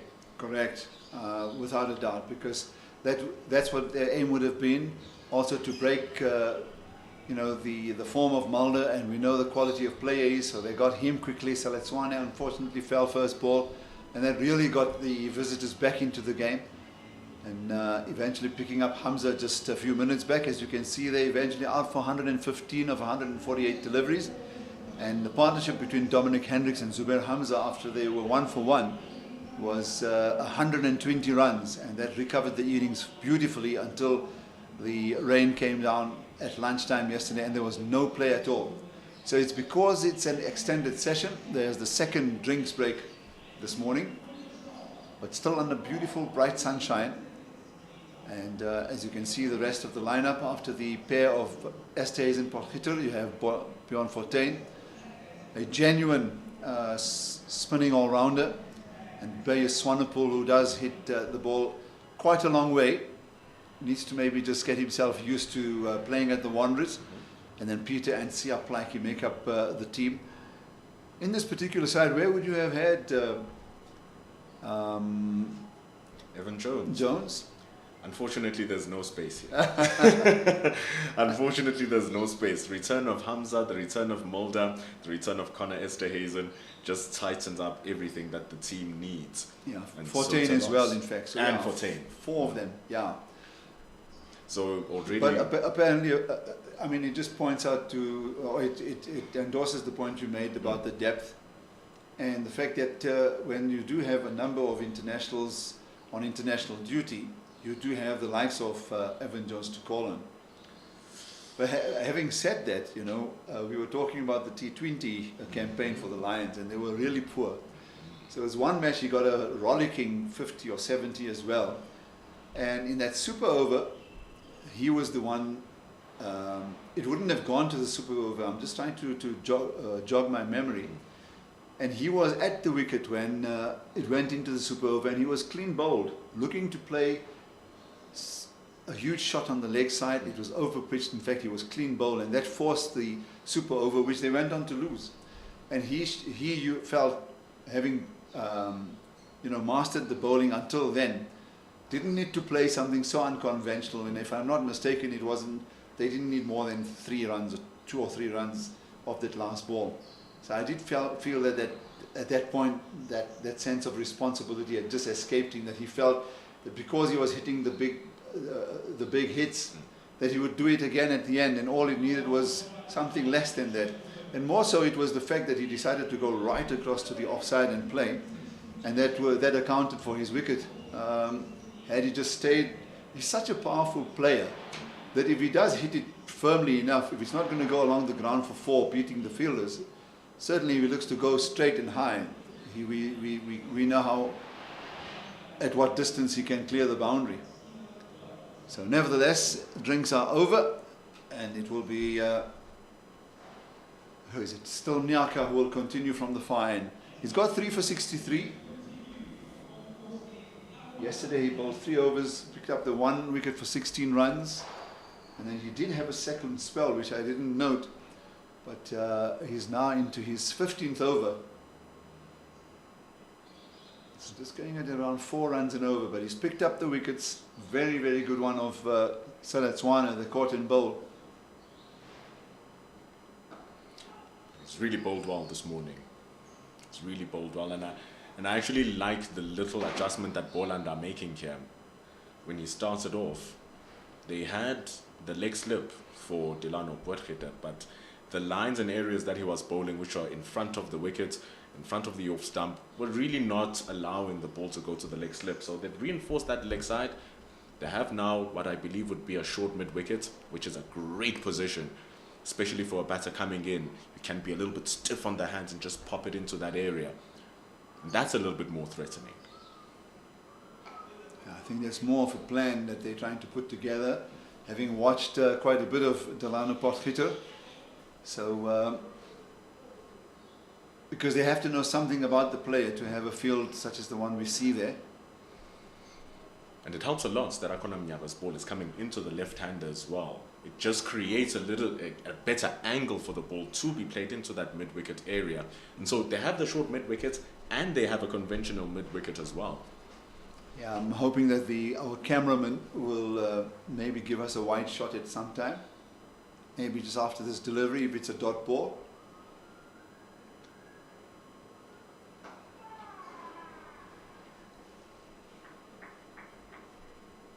And The camera is very close to the action, so we don't have the slips in our picture either.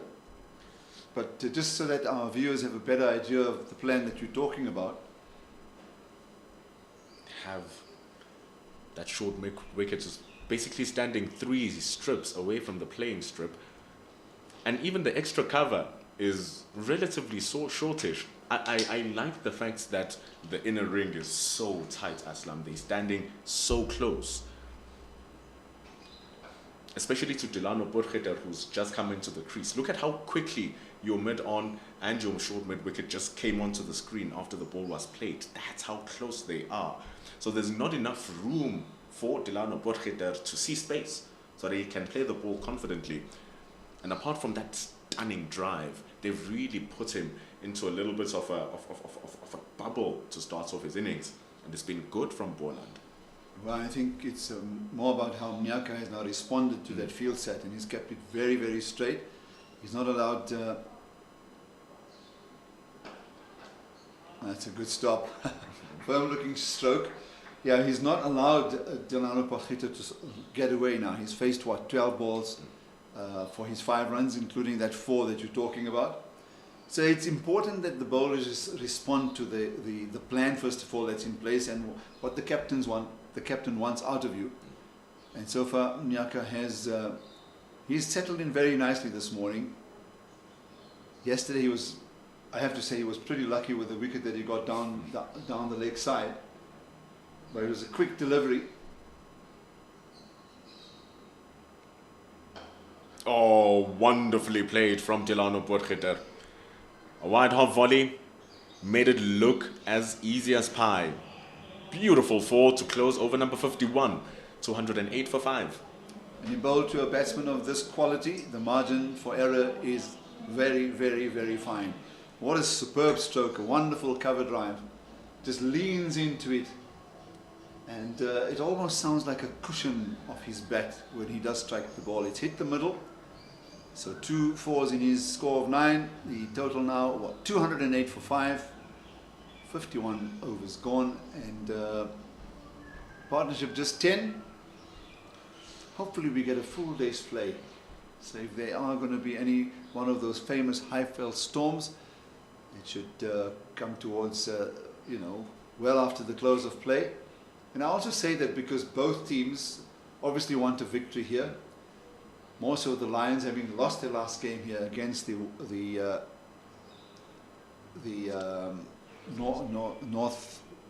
Northwest team.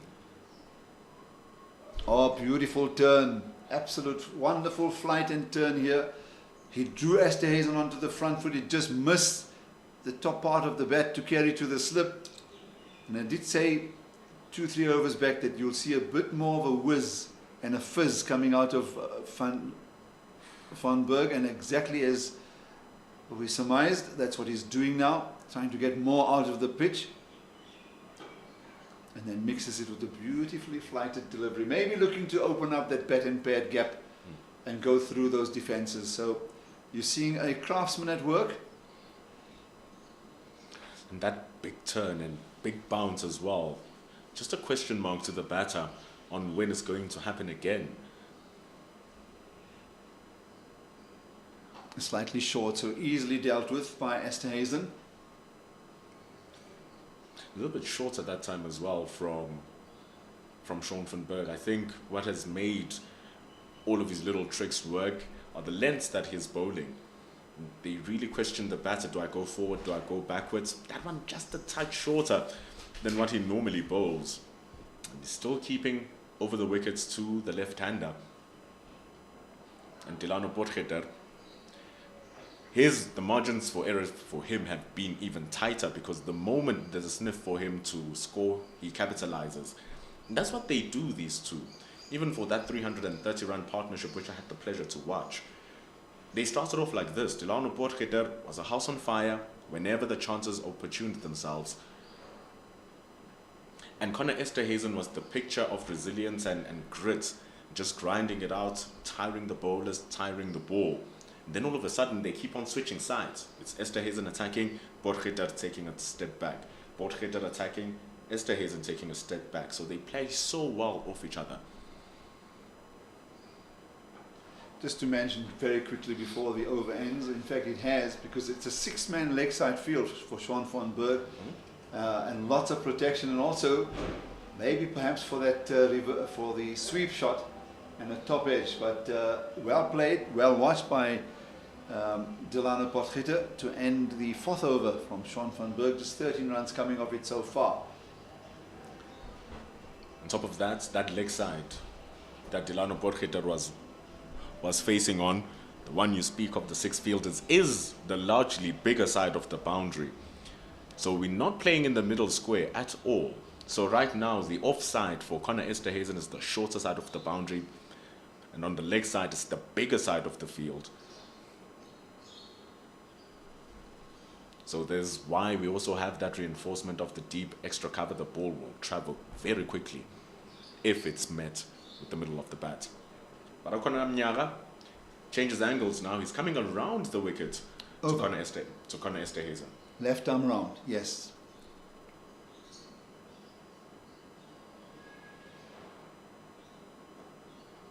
Nicely pocketed. That's going to create that access to the leg side. It's going to be easy singles if they continue with that line. Easy twos even, because that's the larger side of the boundary.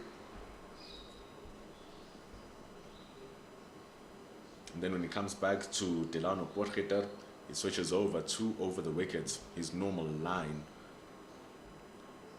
He's keeping him tidy, but the moment he goes a little bit full, Potgieter pounces, so there's basically no margin for error here.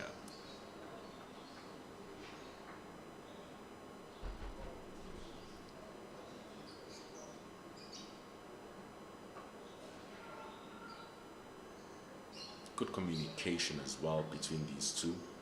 They've batted together for a while. Now Connor Mnyaga just needs to do that. Not much of a difference between these two either in terms of their position on the log. They separated by 1 point. Boland currently at number 3, Lions at number 6. A victory for either could propel them to that top 2 position, because that top 2 position that gives you a spot into the final. Wonderfully strung from Delano Potgieter. Very, very, very slight margin of error. Just strays a little bit fuller. Potgieter pounces for yet another boundary versus Mnyaga. Well, they look to protect the leg side, and as I said, the only reason they would have had that close-in fielders on the leg side was because they have a plan in place. But clearly he's a fantastic off-driver of the ball, and giving him too much of space. So that has forced the removal of the short mid-wicket. It's a conventional field now on the leg side, and they've brought the catcher into the short extra cover position to try and pick up the catch there. So a mixture with Clyde Fortain's captaincy, the mixture between attack and defence, that's close to getting the inside edge onto the stumps. For a number of times we've seen yesterday and even today, he's a type of a skipper that keeps you guessing. He certainly has ideas of his own, and we spoke during the one day, the T20 campaign, how well he's actually organized the team and how well he has skippered the team. But it's certainly a different kettle of fish in a 4-day setup. So he tried the one plan, it hasn't worked, and he's allowed the quality of Potgieter to get away. Now he's on 13 actually, 3 fours to his name. That the strap will be updated shortly. 214 it is 4-5. In the white ball competition, Boland have been good over the past year. They reached the final of the 50-over competition this season, last season, losing to the Dolphins. They've reached the final a couple of weeks ago of the T20 competition, losing to the Warriors. And so it seems as if their formula around the limited version of the game is sound. It works. short and beautifully placed. Fielded after this here at the bottom of the commentary box. And there'll be just 2 runs to the total. It's good work from Yedley van Brieses down at deep point. He had to cover a lot of distance to cover that. It's the end of over number 53. It's 216 for 5. But now the difference, Aslam, is it's a different kettle of fish. In a limited over game, say a 20 over game, even the batters are under that time pressure because they have a limited amount of time to execute their plans. So you can persist with a plan for 2 to 3 overs and eventually the batters have to buckle because they will run out of time. Right here, it's not the same thing. They can outplay your strategy for 10, 20 overs and make it absolutely worthless, and then you have to change it up again. So the formula to make this work on the 4-day series cannot be the same as the one for a 50-over game. Absolutely right. So Van Berg has pushed his fielder to that deep point area once again. Getting good turn. I did say yesterday early in the morning, in fact before play started, that before Van Berg bowled, that it will be this end that he'll be operating from, because the far end has a few more drier spots than the end that we are on, the call and drive end, and you can see that he's getting a very good turn. And I'm sure the likes of Peter Naba and also Fortuin will be pleased to see that there is some turn on offer on the far side. Actually, this is a perfect opportunity for Ngaba Peter to learn the 4-day game by watching Sean van Berg operate right now. His call-ups to the white ball side indicates his attacking nature, Ngaba Peter. But when it comes to the 4-day side, there's been a little bit of hesitancy to use him. And he wants to play 4-day cricket. He really enjoys the long version of the game, but his lengths at times do let him down. So this is a perfect exponent to learn from. A man who's played for years, nearly 2 decades, started out right here and has applied his trade everywhere across the country, even in the test setup. So from Ngaba Peter, a young 22-year-old, learning from the 39-year-old just by watching, it also continues that educational and rise of spin bowlers whilst they're still young. Well, the only thing I'd like to say about Ngaba Peter is this is where he needs more exposure, a lot more domestic cricket. He's 22, he's much too young to be thrust into the cut and thrust of international cricket. I'm not saying he's not good enough, but I think that he'll learn more here. When you're that young, you don't know too much of the intricacies of the game, and especially if you're a leg spinner. So a lot more exposure here will be important for him. It will develop his mental side of the game, his skill sets, then also the ability to pry out batsmen, to look for weaknesses. Because when you bowl and that's the end of the 52nd over, 54th over in fact, on the big screen the score will show that it's 217 for 5. So to me, especially talking about a spinner, it's not necessarily Ngaba Peter himself, but anyone in this position who's a spinner, you need to let him ply his trade, get a lot more experience, and then maybe even, as you say, playing against opposition or with the likes of Bjorn Fortuin, etc., you'll pick up a hell of a lot more. So he's obviously such an exciting talent that he was. I don't think he played more than a half a dozen domestic matches when he was thrust into the international fold. So I'd like to see a lot more of all of this happening with the likes of Peter Naba. There may be a few other youngsters as well. And there are players who are so special that even from a young age, I mean, Dale Steyn comes to mind. He didn't even play 9 first-class games and he was thrust into test match cricket. But there was something about this fellow, right? And what we saw with Dale Steyn is he showed early class because he was just quick and he already had the ability to swing the ball. But we saw him get better and better, where he then could produce some of those unplayable spells, exhilarating stuff, where we were all on our feet, whether we were watching on television or whether we were doing commentary on radio and television. We just saw a different class of a player emerging literally all the time. And that tour to India was the making of him, because then he believed in himself and showed exactly what he's all about. And I think that was when he began to separate himself from others, not just in the South African team, but at international level, that here was someone who was really special. So you get that rare Shane Warne type of thing, where those players emerge.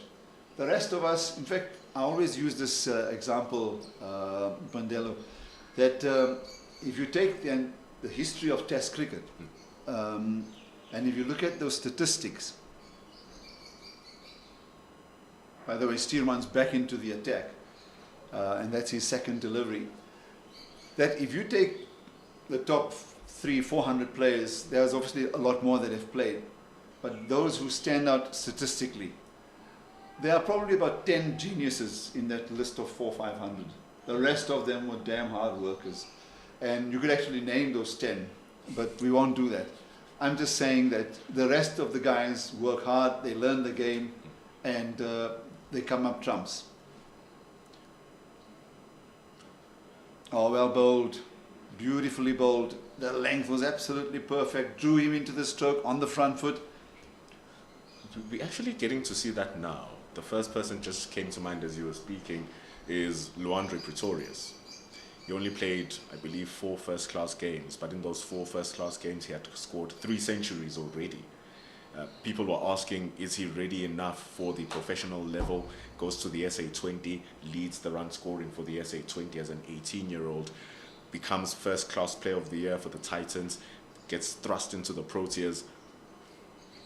He already has a couple of multi-format half-centuries already, and he's still 19 years old. Gwenamapaga, lightning pace with his left arm speedster.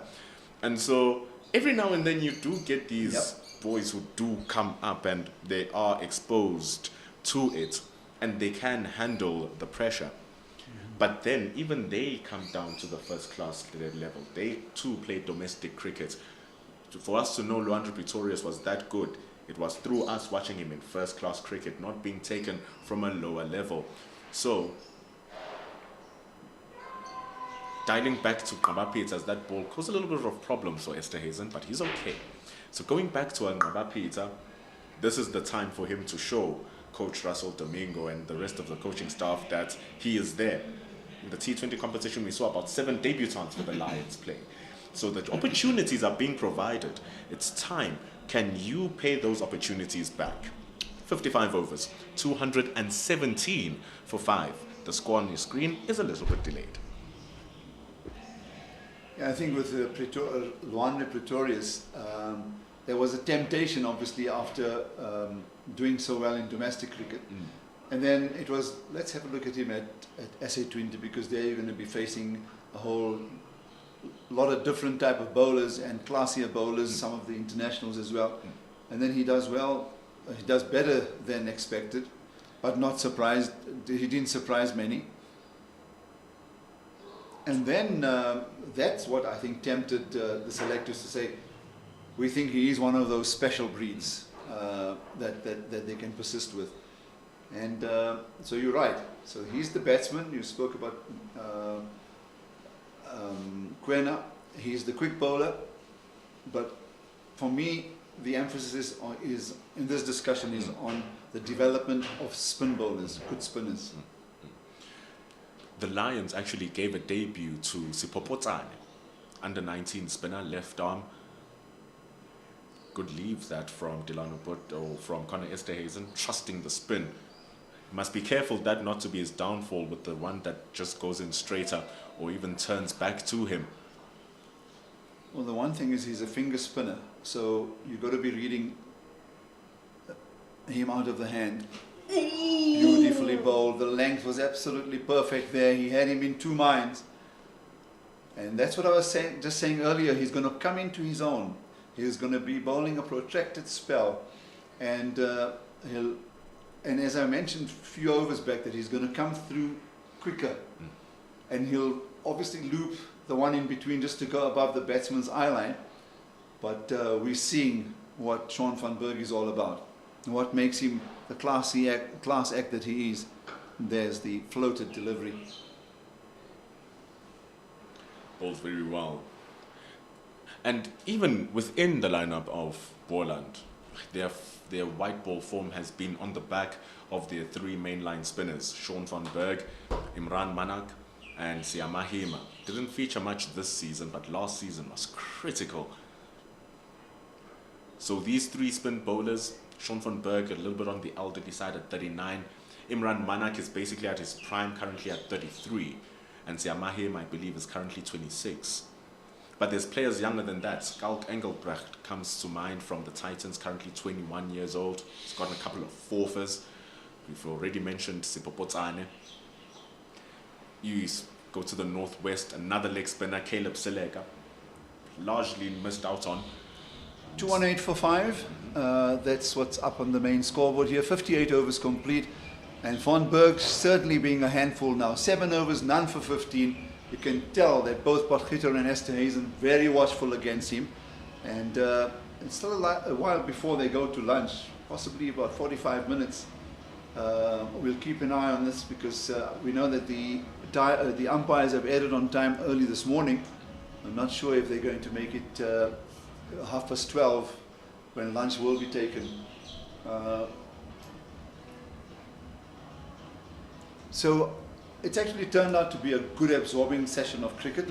The fact that 3 wickets have fallen this morning and that the run rate hasn't run away with the Lions team. They've picked up the important wickets of Hamza, the century maker, and then the threat of Mulder clearly erased pretty early. He was out for 4, and now it's about just prying out one of these two here to get into that lower middle order. So Steelman will continue. He's from around the wicket to the left-handed Delano Potgieter. 2 slips in a gully in position. The ball is into its 56th over. There are some guys who are a lot better with the older ball. So let's see what Steelman has up his sleeve. Although I might add it's a short sleeve. So hopefully he's got a lot more up that short sleeve than we would imagine. He's their strike bowler. Clinton Steerman was absolutely phenomenal over the T20 series. He's currently the leading wicket taker for this current section of the T20s of the 4-day series. I'd rather stand corrected. He's currently at number 3, Clinton Steerman. But still, taking a handful of wickets. He already has a fifer this season. And so now for Boland, you have their strike bowler operating from one end. You have Sean van Berg, who's looking very threatening, coming from the caller drive end. And this is the period you feel for Boland, especially whilst they're still relatively fresh, that this is the time now to get this partnership broken between Esterhuizen and Potgieter, because we've emphasized how dangerous they are together. Yeah. So 218 for 5. We're into the 59th over. Gets into a good position there. And there we go. The strap is up to date. And I was about to say that with a spare at the wicket, and depending, I'm not too sure what the time breakdown has been for the session today.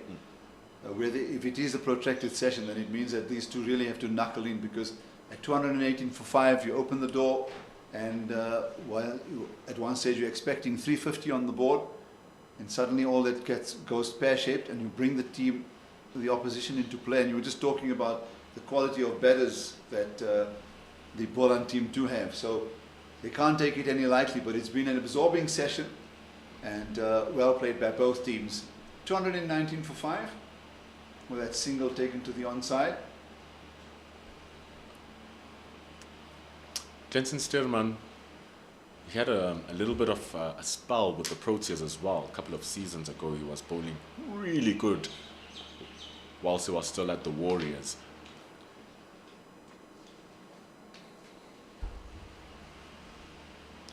Unfortunately, he never made his way back to the Proteas setup. And this season, statistically speaking, he's closest to what he once was. And so he'd want to continue from where he had left off before going into the T20s. Clinton Stearman still wicketless in this match, but look at that economy rate. He's got the 1 wicket of Mulder. Actually did grab a wicket. Unfortunately, did grab a wicket. But still, look at that great economy rate. Just above 2. It's keeping it so tidy. And into the pocket, Connor Esterhazen. Gonna come back for 2. That's the bigger side of the boundary. That's where they're gonna look to milk it up if it's possible. 57 overs gone. 219 for 5, and we have a commentary change up here. Kamva comes in to replace myself. Thank you, Medulo. 2-1 for 5 after the end of that over. So they've really obviously tried, and fortunately they've picked up those wickets this morning, because apart from Sean van Berg, who's looked the most threatening with his spin, he is still wicketless. It does look like a really good pitch to be batting on. So that's why I was very keen to see what Stearman is able to do with the older ball, because a lot of the stalwart bowlers, Vernon Philander comes to mind, excellent with the new ball, and then an absolute menace with the older ball. And Stearman did a lot of the almost journeyman type of work yesterday and part of today. His patience did pay off with the wicket of Mulder. So Van Berg is once again just looking to throw in or bowl in a lot of those mixed deliveries. He's clearly got respect from 2 fine players in the way he's operated so far. A short fine leg, and then a deep backward square leg off the boundary, a square leg just adjacent to where the umpire would have been for the left-hander, a conventional mid-wicket, and then a long on, and a deep mid-wicket just off the boundary. So again, a 6-man leg side field to Potgieter was on 16. And that's where he looked to play rather straight than go across the line, because they've set some sort of a trap. Welcome, Kamva. You've had some time to observe, and so far what have you picked up? What can you share with us? I've actually, interesting to watch now, that I've actually been looking at Van Berg, how consistent he is, he's bowled. And you mentioned the fact that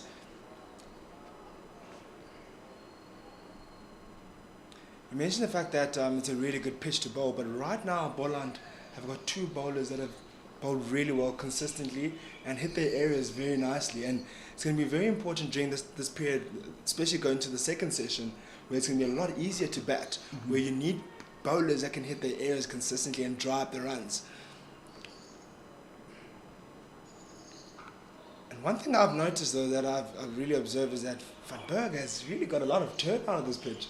He's let it rip, and I heard while I was off air, you guys were talking about how Ngaba Peter has to kind of look at him as the man to follow, to look up to, and he's really done a decent job at doing that, letting it rip, and also bowling in consistent areas and asking a lot of questions of the batter.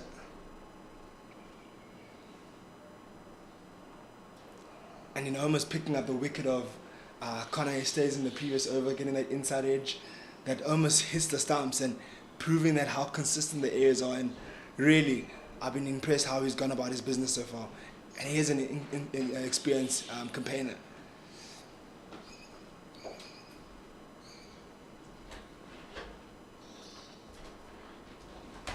So clearly the Lions read the pitch very well yesterday, elected to bat first, and also the other point to make is that they've picked 2 spinners in Fortuin and Ngaba Peter. So hometown advantage is not just about playing well at home, but knowing how to read the conditions in your favor. Of course, the game is still very, very young. Only one team is better, and that too just halfway through the innings. So a lot more to play for. Of course, we've seen funnier things happen in this most unpredictable of sport, the game of cricket. Indeed, we've seen a lot of turnaround, things change, and this could easily turn out to be a Boland day very quickly. And as I say that, it could be a Boland day.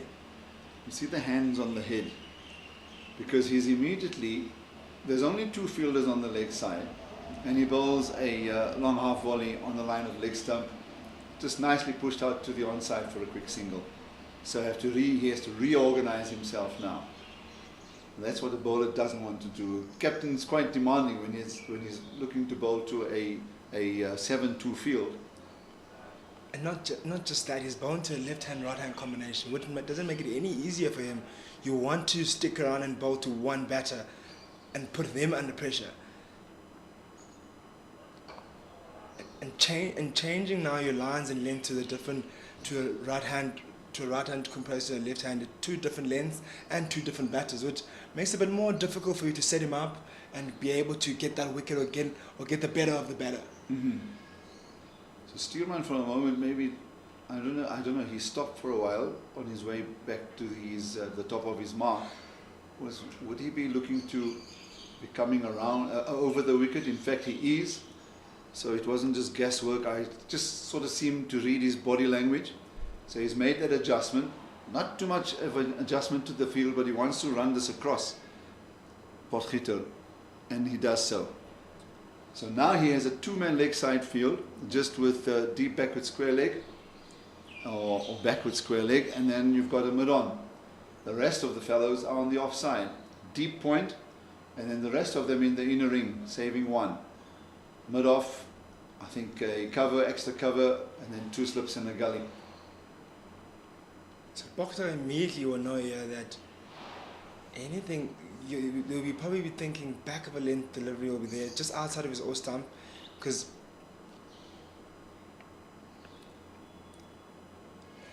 Steerman cannot at all bowl anything on the legs, because if anything you bowl anything on the legs, there's a huge gap here at the mid-wicket region where you can pick that away for four and beat the back square leg quite comfortably, or even the mid-on, sorry. So it's going to require a lot of discipline for Steerman to bowl in the right areas and also ask the right questions of Potgieter here as well. What he was clearly, his first aim will be as he's running in is that to start in that region around the off stump for exactly the point you made. There's only two fielders on the leg side. It's done well there. That's as straight as he can go. Can't go any straighter than that. Does Steerman? He has to, if he is bowling full, he has to be bowling maybe a that straighter or a bit wider of the batter. Otherwise, he would be dearly punished on the leg side. He's got to find the perfect length to leave the outside edge and find the outside edge and carry to the two slips in the gully. That's the delivery he's looking for. And then, of course, he's got that protection with those three fielders in front of square on the offside, short catching and then mid-off and wide extra cover. There's a bit of body, there's a bit of back into that. He was hoping to push him onto the back foot to try and induce the outside edge of the back foot, and that's very well left by the wily Potgieter. Hands on head there for Steerman. He knows that he bowled a really good delivery, and it's really bowling very, very consistent areas, and he's going to have to hang around there. He has to be patient, can't go away from that, and can't be discouraged by the batter leaving that at all, because this is a game of, this is the longer form of the game. You need to be patient, you need to be hitting your areas consistently in order to get your rewards here. Well, there was one of two things with that last delivery, is that easy hanging his bat, easy playing at it, or what else can he do? So if he played at it and missed it, Glanton Steelman would have finished the over on top. And there's still a quick single there. And the other point is that Glanton Steelman, walking back to his fielding position, would have said, I tried that particular delivery and I must give hats off to Potgieter for the way he left it, because I was hoping to outfox him with that short of a length delivery outside the off stump. So a wonderful little battle going on here, good to see. And as I said, it's a lot more tighter from the Boland team today. And they've been rewarded with 3 wickets. It's been hard work on a easy paced pitch. And I'm quite certain as the ball gets older, closer towards that 80th over that we'll see a lot more from Shaun van Berg, but these two have been watchful against him. Oh, he's taken the catch. A full toss, looking to just place it into that gap between the fielder at mid-on and the bowler on his follow-through. And what a bit of cricket that was from Shaun van Berg. He knows he's a lucky guy there, but the fact that he stuck his hand out and picked up the catch, that of Delano Potgieter, this is the break they were looking for before lunch, and they've got it on time. 225 for 6 series. Oh, that's an absolute jolly. Delano Potgieter could have hit that anyway. A full toss, head straight to the field, the bowler, and ends up being an easy catch here by Shaun van Berg. You'll feel a bit lucky with that one. You know exactly that what wasn't the delivery he was looking for. But Delano Potgieter handed him a wicket straight to him, and he was up to the task, was Shaun van Berg, with a brilliant catch off his own bowling. Yeah, 17 of 39 balls with 3 boundaries. Was there for 48 minutes. Now, I was talking about Shaun van Berg coming into his own, but certainly not without the ball pitching or hitting the pitch.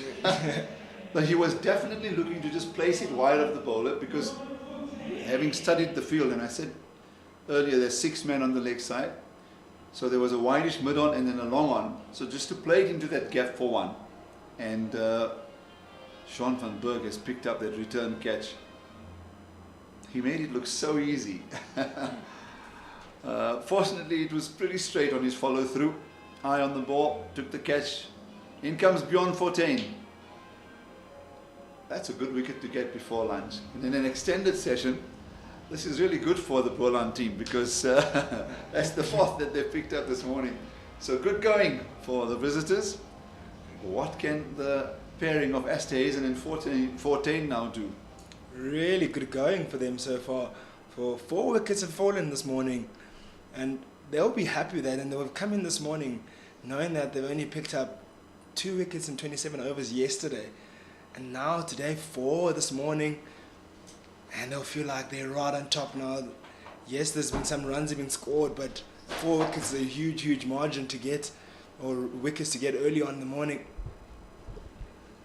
Bjorn Fortuin to the crease. What say will he have?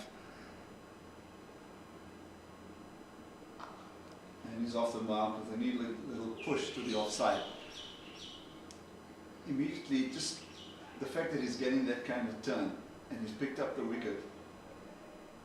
He's playing with 1 slip, so again it's maybe the way Fortuin just goes about his captaincy. So I'm watching him with a lot of interest.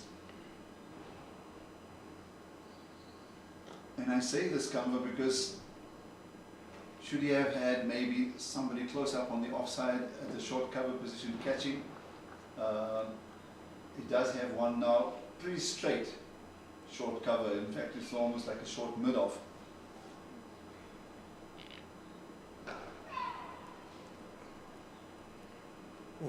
Almost another quarter ball that looked like for a moment, which was a bump ball, definitely. Or hit the ground rather than a bump ball.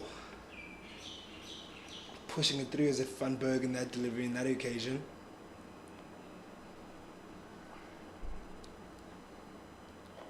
Yeah, good turn, getting over the bounce as well. And if you get it right at the Wanderers with the good revs on the ball, then spinners do get rewarded. So end of a successful over for Shaun van Berg, the 60th of the innings, and the total 227 for 6. So first wicket for him, his figures very impressive. 14 overs, 1 for 19. Aslam, we're at the 60th over now, 227 for 6. And surely now, I'm sure the Lions are thinking, what is the total we can be looking at? What is the runs can we put on board to potentially put ourselves in a good position in the first innings, and then also score that, or maybe when the Boland come into to the crease, put them under pressure or scoreboard pressure. What does that total look like for you in terms of Aslam, if you were in the coach's box right now? Well, if sitting in the dugout, I'll just be twiddling my fingers and saying, hopefully these guys get to 300 as an absolute minimum. 2 runs taken to start the new Esterhuizen over. And that's for Steerman over, and there's 2 runs, or a single was it, for Esterhuizen. Yeah, I would right now at a minimum, you still want 300 runs, because 300 is one of those iffy scores in the longer version of the game. You can either pick up a lead of 75 or 125, bowling the team out for 175 or 225. And then if you get to 350 plus, it becomes that much more difficult for the opposition because they have to occupy for a long time. And the one thing we haven't seen is that because the way the Boland attack have gone about their work this morning, they haven't allowed the Lions to really, put on the pace, turn on the taps, and look to score quickly because of the fact that there's going to be rain about as well, predicted today and for the remaining 3 days or 2 days. This ball will run away to towards the vacant third man area. It certainly came off the hands of the fielder at Gully. He's wringing those hands, those fingers, because it certainly maybe hit the edge of the fingertip. He doesn't look tips. He doesn't look in a very comfortable position. I'm not too sure who that is. Is it Peter Milan? Still clutching his fingers. Yeah, well, I must say I'm finding it difficult to read the goal numbers on the backs of the Boland boys. The Goldrush Boland boys. It's number 2.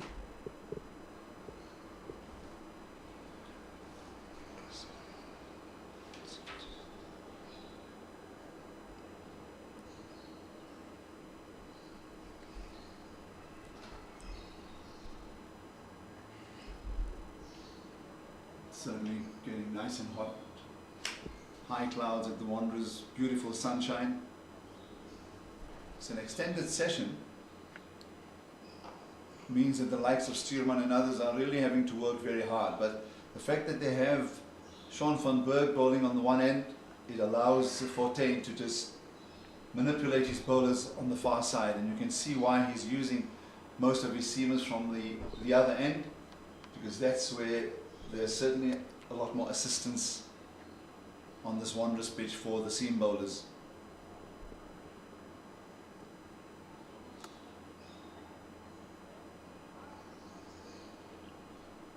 Nice area hit there to finish the 61st over. 61st over. It is 229 for 6. Now, having lost 4 wickets.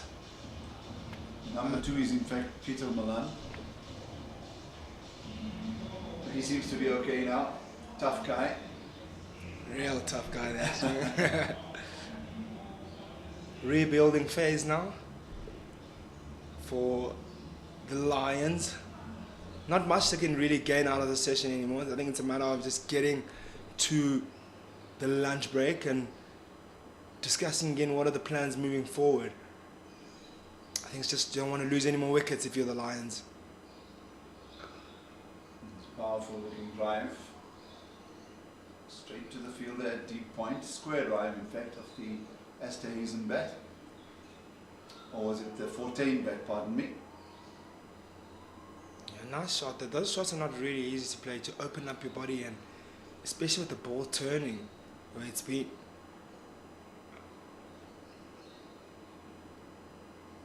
On this occasion, Esterhuizen going right on the front foot. He was in trouble a few overs ago, trying to rock back on the back foot to cut it in that cover region we just spoke about. And he got an inside edge out of that, so now he's a bit more assertive with his defensive strokes. The other thing is, this is a very clever offside field for Sean van Berg, because he's got his long off 3/4 of the way towards the boundary, and then he's got, as I said, a very conventional field. He does have that short mid-off in position, and just to the left of him is the wideish cover fielder, and then a deep backward point on the boundary, and then also just a backward point fielder saving the 1 run. And I say it's a clever field because you're tempted to go over the top. If you miscue it, you're going to get out. So if you do play with the turn, as you've just mentioned, opening the face, then there will be that big gap. Now, as I'm talking about that, there's a field change, and I'll describe it to our viewers.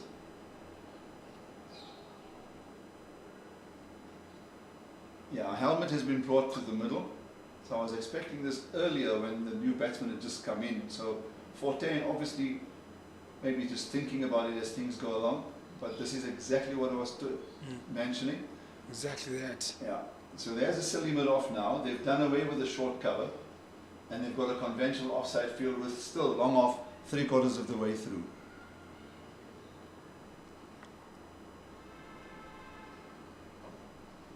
That fielder there, for me, certainly believe it will play a lot of mind games for the batters now, because they're trying to avoid him playing that front foot defence stroke with confidence, because he's been going very, very confidently forward. So now if that one pops up, it's going straight into the hands of the fielder right there underneath the helmet.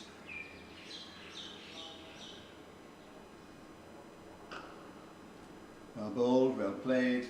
Easy single taken to end the 62nd over. 230 for 6. 231 for 6 for that single. So, and in fact it is lunchtime here at the Wanderers, and a really good session for the visiting team, having picked up 4 wickets in an extra 2 hours and 40-minute session. So I'll make a note of that. Carry on. Yeah, a really good session this was here for the Boland. As Aslan mentioned, picked up 4 wickets here in this session. He came in a position where there's only 2 wickets down with the Lions, and they probably would have thought coming in here maybe 2 wickets would have been a good session for them, but they've picked up a maximum of 4. They picked up the early wicket here this morning of Vian Mulder by Gerrit Steerman, and then followed by a wicket of Richard Silitwane, where he chipped it up in the air into the hands of the fast bowler Akona Mnyaka. And then really they carried on. There was a bit of a partnership bowling between Hamza and Connor Estes, and that was a bit threatening at some point, which was eventually broken again by Connor Mnyaka, and then came together to the crease was Delana Pochita and Connor Estes, and a bit of a dolly that was bowled by Sean van Berg just a few overs ago that was chipped straight into the hands of van Berg, which got them into a really good position coming to the lunch break, and they'll be very confident coming to the second innings, or rather second session of the morning. I'd like to just say that all wickets that you take are important, but that particular wicket was not necessarily the turning point. We're too early in the game, but that's really let Goldrush Boland into this game. So those are the bowling figures, most of them very impressive, more so Clinton Steelman, just 2.6 runs in his 16 overs, gone for 33 runs, picked up the wicket. But the morning has certainly belonged to Akona Mnyaka. He's picked up 2 of the 4 wickets that fell this morning, got 1 yesterday afternoon, and then Kamane picked up the 1, and so has Sean van Berg. That little easy one that was offered to him on the plate by Delano Potgieter, and that's got him to at least pick up the 1 wicket. But he's certainly been more threatening. He's got a lot of turn and bounce on this Wanderers pitch, and I'm sure we're going to be seeing a lot more of Sean van Berg. So it's the second afternoon of this match where only 62 overs have been bowled. The Lions are 231 for 6, and it will be Fortain and Esterhazen who will resume after the lunch break. Join us then.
Oh, we come in after a delicious lunch here at the upcoming DP World Wonders Stadium. The high fault is giving us some good weather, but As sal die sjap do ook not groot hè. weigh on it too much because it can change at any time. We wish that to not happen so we can see the rest of this fixture where the Lions are currently on 231 with a loss of 6. The key wickets just before lunch of Milano Wickets getting it back to Johannesburg. Sees Bjorn Fortain come in. We still have Bears Swanepoel afterwards, so still some batting prowess for the Lions. We come back with Glenson Steelman, will be bowling to Bjorn Fortain. It's Connor Esterhazen rather second strike. And we are off the mark starting the second session. Yes, indeed. Amazing lunch, Bandula. Beautiful lunch. Hopefully it comes with an even better second session, I'm sure, for the Boland side after picking up 4 wickets that first session. I'd say even irrespective of them picking up 4 wickets, I'd say it's slightly a balanced session. Having added 96 runs, the Lions over the overnight score. Couple of wickets falling, not just a couple, 4. It's a lot of wickets to fall in the first session. So it feels as if having gotten the wickets of a well-set Zubair Hamza, the wicket of Delano Potgieter was always going to be a threat, just tilted it to the favour of Boland for quite a bit. And now getting the wicket of Potgieter, especially just before the lunch interval, makes Boland believe that they can restrict them below 350 here. Big appeal from Clinton Steelman. Not good enough.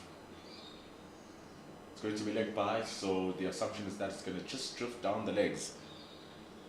233. Yeah, the one sliding slightly down leg there. Or maybe a bit of height on that. I have to say a bit of height on that. And good start though, irrespective, from Steelman.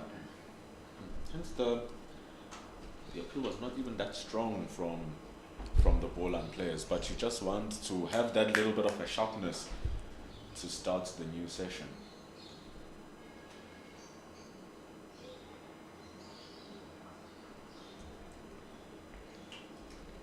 So they have it in dribs and drones. That Zipness Boland, coming from the finals of the T20 competition. They're not too far in this 4-day competition. Currently standing at number 3. The 2 teams above them, Dolphins, tragic first innings versus the Titans being rolled out for 125. And then the Dragons, they're currently playing the Warriors, the Dragons sitting at the top of the log. So just a 14-point differential between number 1 and number 6. So all of those 6 teams still very much in contention to be at the top 2 positions. Yeah, very similar turnaround to what we had right at the end of the season last season in terms of the final spot. It was a very interesting watch right at the end of last season when a lot of teams had the chance to qualify, obviously provided brilliant stroke. Oh, I love you. Some sort of stroke to the covers. Beats there, the mid on there quite comfortably due to the timing of that shot. What a way to get off the mark after the first session, first runs of the session off the bat. Quite nice there by Esterhazen. Very well played from Connor Esterhazen. Slightly overpitched, ever so slightly overpitched from Glenson Steelman. Is able to capitalize on that fully. So it's an extremely well bowled, well played shot from Connor Esterhazen. Once he gets into his full flow, those become a standard procedure for him. And it's normally in this second session where he makes bulk of his runs. So he's putting the hard yards. Sean van Berg is going to come in from the call it drive end. And these yards are going to be a little bit harder because he's been bowling very well, Sean van Berg.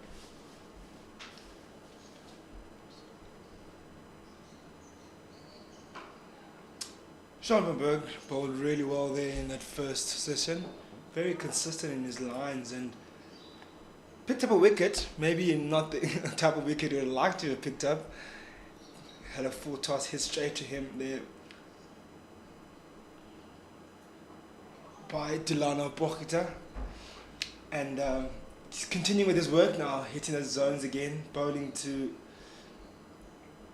Boland, who's on 3 of just 7. He's fairly new to the crease at the moment, looking to build a partnership now with Connor Estes, the man in form.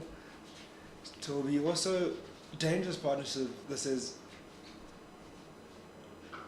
a lovely stroke. Can he beat the fielder at the covers?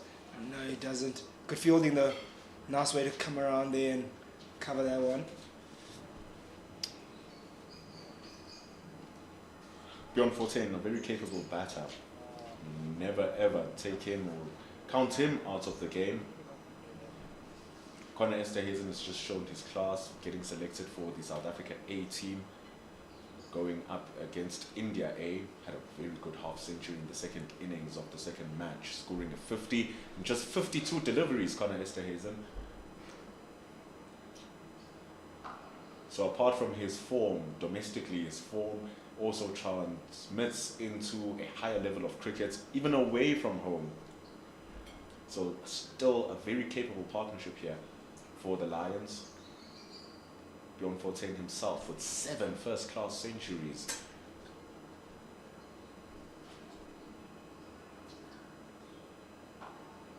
Scored 1 last season, scored 1 the season before as well. So it's as if he's always due for a century, every single time, every season, Bjorn Fortuin. Very, very, very handy with the bat. Quality all-rounder he is. Amazing with the spin as well. It's been bowled off the season, 2 seasons ago, 2023, 2024. Leading wicket taker, incredible average, beautiful numbers. He was the key man for the Lions in their quest to winning that season's trophy. I think they were playing against Western Province in the final as well. So Bjorn Fortuin, extremely experienced and skilled campaigner for the Lions. And you see over number 64, 240 for 6. So very attacking field here by the Boland side in this second session. Still have 2 slips and a gully in place for Stearman.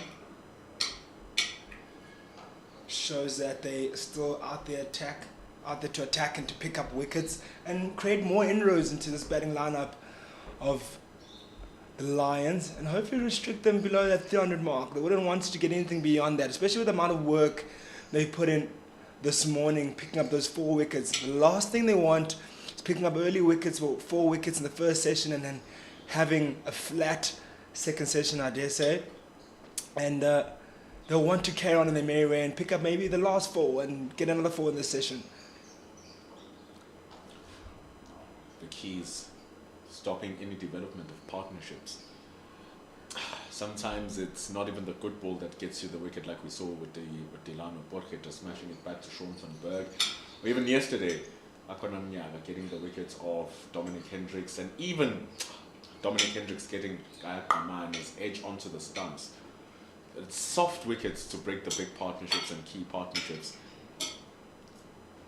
But all of those soft wickets come from built-up pressure over the course of that particular ball. And so it's good bowling here from both Sean van Berg and Clinton Sterman. We've only just seen 2 boundaries so far, but apart from that, everything has been good. That's where they need to continue over the course of the session.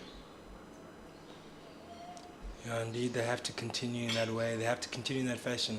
Consistency is the word again in this session. They did that very well in that first session we had this morning, where they hit the areas that would cause pressure and cause those mistakes out of the Lions batters.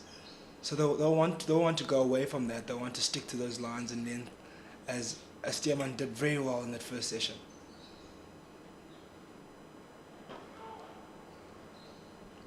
The one thing we have neglected to talk about is how scoring runs and getting wickets really helps with your position in the log as well.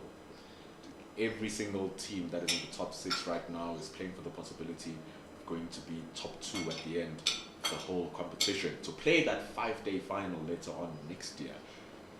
And for the first 100 overs of each respective innings, bonus points are there to be taken.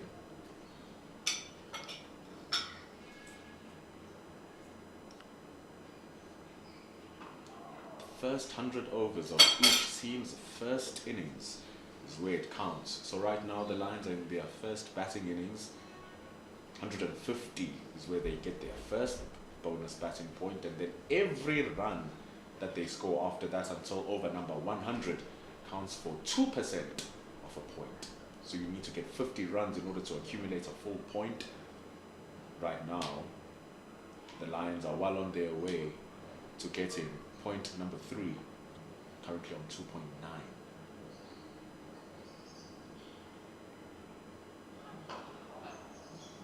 When we go to the bowling side, there's a maximum of 4 points to be taken. The first 3 wickets within the first 100 overs gets you a point, and then every 2 wickets afterwards.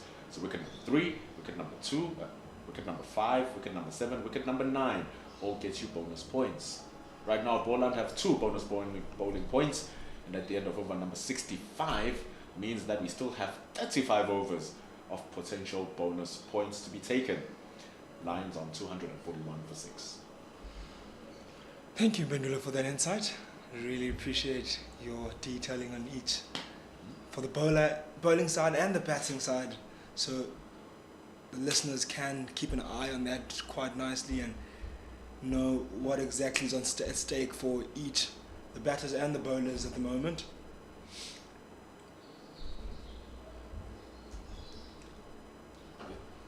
They're very crucial, Kampa, especially when games get rain delayed and you lose large or even small portions of the game, which means that a chance of drawing the match at the end of day 4 is high. When you draw, you share 6 points each. And when you win, you get 16 points. So with time already being lost in the games, actually every single game that has been played so far, we've lost time in them. So the bonus points that you get to score will matter, because at the end of it all, if it ends up in a draw, you both get 6-6.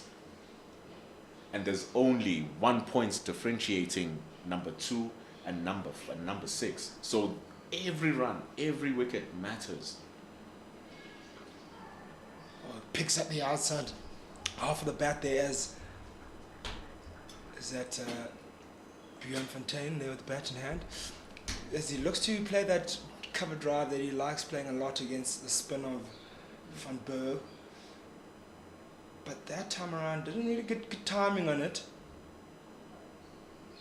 Has to just be a little bit careful. There's a slip in place at the moment. Ball's turning away from him. And there's always those moments with Sean Van Berg where the ball gets you feel overspin. It really rips through the surface and it has sharp, quick spin like we saw with that previous delivery.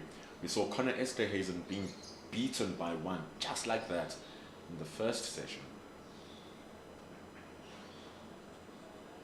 Oh, going for a wild swing, Bjorn Fontaine trying to destabilize the areas of Sean Van Berg, luckily to keep his back foot planted on his grounding. Oh, nice delivery there, nice flight on that one, tempting Bjorn Fontaine to go for the big one and misses it all, ends up at the end of it. Good bowling. That's the area you want to bowl, really, underneath the eye of the batter, think he has a chance of hitting it. Bigger side of the boundary, so singles are opened. They push it from 1 to end over number 66, 242 for the loss of 6 for the DP World Lions. The one time the Lions couldn't get themselves over 400, over 500, they lost This was against the Northwest, signaling their only defeat so far this season. Do I also have a draw versus the Dolphins on a surface that basically became a road, flattened out so much? That's where Delano Potgieter and Connor Esterhuizen put on the 330-run partnership. And so here they really want to get to that 300, get to that 400. That's how they played last season. A big first total, batting for 1.5 days, bowl out the team without batting for the second time. But with 4 wickets to go, it's going to need a lot of work for that to happen again. Yes, still very much a long shot away. They do have an informed batsman who knows how to score big and knows how to spend a lot of time there in the crease in Connor Esterhuizen. And someone that's also very handy in with bat in hand, and Bjorn Fontaine, who can also really hold his own with the bat in hand. Leon Botha is only going for 4 runs to the over. The way he's been bowling today, the numbers really don't do him a little bit of justice. He's done what he needs to do. He holds up the end really well. Every now and then it does give you that ball that threatens the outside edge. It sometimes even threatens the pads. And so it's very unfortunate not to have a scalp so far, Leon Botha.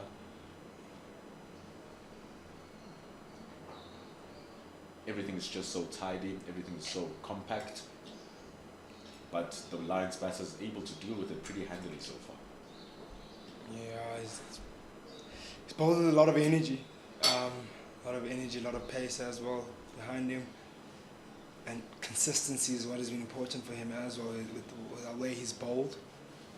And you want to stick around and hang around. You'll get his rewards. Just needs to play the patience game as often as he can. Not be deterred by the disciplined batting that has been shown here by these 2 batters in Bjorn Fontaine and Connor Esterhuizen. There's just something about just getting those dot balls in that just creates that pressure to the batters. Right about that lane, just exactly there, all day long. Something's got to give, really. Maybe one might squat, one might just nip away, or maybe one might, as you saw earlier this morning, some stick to the pitch, where maybe the batsman might feel it's there to drive and then it's not exactly the right delivery to drive. So just requires him to be a tad bit more patient.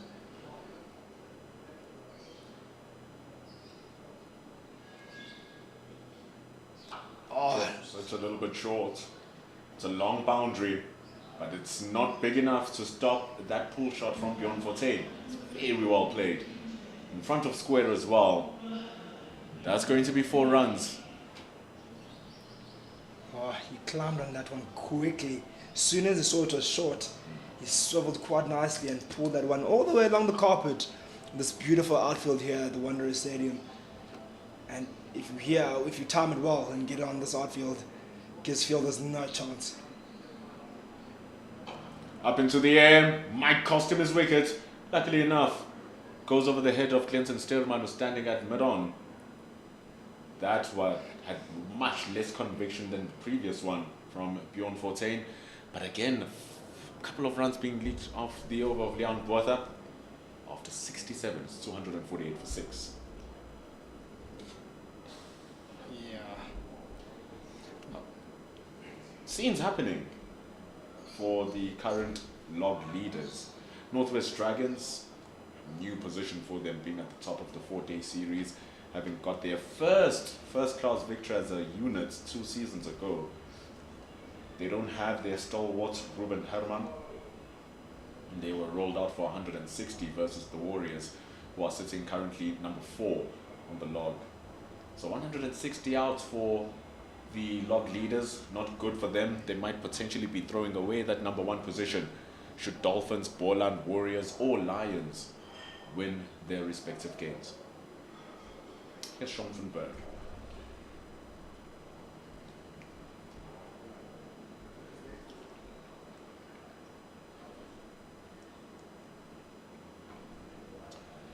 Chief Destroyer in butcher shrimp being Matthew Boast. It's his third fifer this season.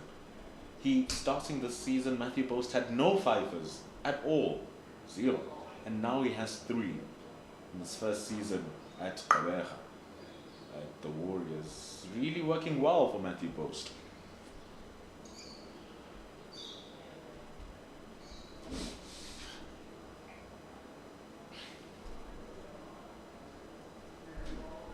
Oh, a nice leave there. That one was pitched quite straight on about an off stump line. If that one doesn't turn, it's crashing into your stumps. And Sean van Berg will be very aware of those leaves and the thinking of the batter. Oh, brilliant stroke. Waited for that one just to pitch, and then he really opened up his arms and played that one through the covers and beat that very, very small gap there between that cover and extra cover quite nicely. And that field is placed exactly for that shot, but he beats those 2 fielders irrespective. Good timing on it also. Also 250 up for the DP World Lions. Very nice way to bring it up. They brought up their 200 with that glorious drive from Hamza. Now they've brought up their 250. It's an equally beautiful shot coming from Connor Esterhazen.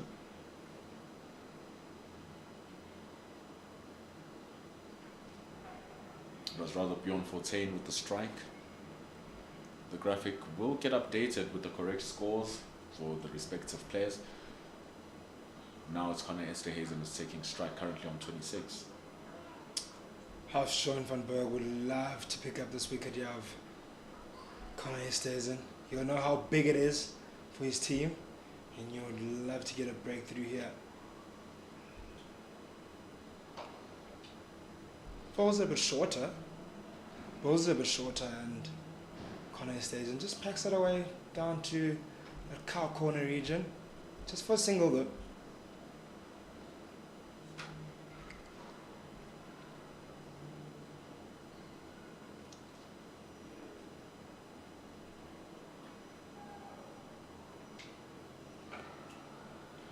I like how they're taking this partnership, Bjorn Fortuin and Connor Esterhazen. Only 31 now that they've accumulated, but it seemed so easy. They knocking it into the areas with ones. I like the fact that they've kind of worked out how to deal with Sean van Berg, who was a little bit of a menace prior to the end of the first session. Leon Botha, even though he bowls with very good consistency and he looks good, it's always just that one ball in the over that allows the Lions to just capitalize on him, which is why he's gone for 45 runs in his 11 overs. So it's another one off and over where the Lions will just wait it out, and that ball will come where they should be able to score. They're on 256 for 6, starting over number 69.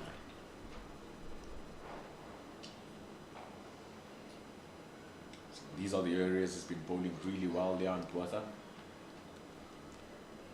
Having the batsman a lot more on the back foot, does Leon Botha. Bowled quite a few short balls the previous over. One was packed away quite nicely by Bjorn Fortuin. And the other one was a little bit, got big on Bjorn Fortuin. We didn't really control it. And just went over mid-on. And that might have kept Leon Botha a bit more interested in keep on bowling that back of a length, shorter delivery. Again, Connor Esterhazen is very eager to get onto the strike. It's twice in a row he's found himself out of his ground halfway through the crease. Bjorn Fortuin uninterested in the run. Maybe just needs to have better communication between the two. And there's no need for Connor Esterhazen to try and rush the scoring. Bjorn Fortuin more than capable and is holding up pretty well right now for his 19 runs. Oh, that's nice. That's good. See, that not straighter as the normal ones, just a little bit wider. Really good delivery there. Just hits that back of a length delivery. Oh, lovely stuff. Beats the outside edge of Bjorn Fortuin. And we can see why maybe Connor Esterhazen is eager to get on strike. He knows maybe the danger that Leon Botha possesses. in his bowling. It's actually the shape as well from Leon Botha that might have done a bit for Bjorn Fortuin. Just moving away and straightening after it pitched. That's a much better area from Botha. He found himself unlucky that the ball slips through the gully fielder. Diving Grant Rolofsson can't stop it. It's going to go to the third man boundary for 4. Bjorn Fontaine will say you probably control that one. He'll say you open up his face to the bat and allow that one to get onto the bat. Yeah, that looked a lot more control there by Bjorn Fontaine. Really allow that one just to guard it with that one in between that gap of second slip or slip rather than and gully, and just shows that the amount of control he had on that one. It bounced way before the gully fielder there. But they'll definitely keep Leon Botha interested in keeping on probing at that line that he's bowling. Compensates overly. The previous ball, there was really nothing much wrong with what he bowled. It was just a very well played shot from Bjorn Fortuin. No need to try and search so much, just drifting it down behind the legs. Yeah, a bit of overcorrection. Well, not overcorrection, but maybe it felt like it needs to be a bit more tighter and straight leg side there.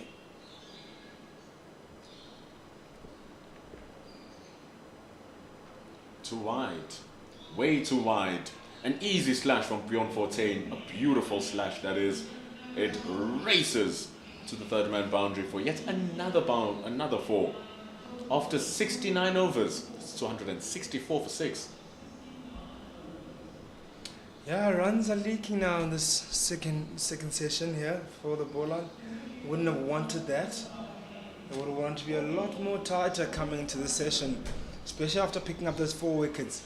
The last thing you want is come in when you're on slight bit on top and to give away freebie runs, because especially from Leon Botha, he's really given away 3 boundaries already in his 2 overs he's bowled in this second session. And also maybe the other boundary that was picked off by Bjorn Fontaine of Sean van Berg, you can give credit to that one, was a really good quality shot. Other than that, I think Leon Botha can afford to be a bit more tighter, maybe a less shorter in length. He found that line in that over where he beat the outside edge. Maybe he needs to hang around there. Here comes Sean van Berg. It is easier said than done trying to get it into that area, because you really have to bend your back, you really have to hit the deck hard. You can't float the ball out there. And so when you're trying to hit that back of a length area with a bent back and trying to hit the surface hard, there is ever so slight of a chance of releasing the ball later than you should. They appeal, ball pitching outside the leg side, leg stump though, it's not much to be done here for the umpire. And so,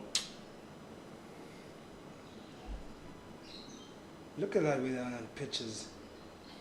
Oh, he may be right, Bendula. Does pitch outside leg. players weren't even interested by it. Normally it's the wicket keeper who's going to give it away and let you know if it was worth a shout or not. And with the amount of overspin that Von Berg is going, it makes sense he pitches it outside leg.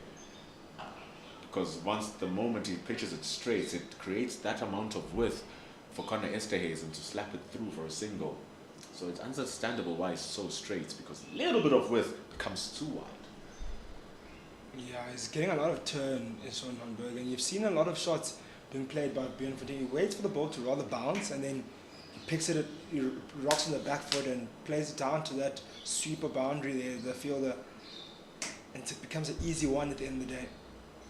Exactly that shot, but that time around doesn't get that gap.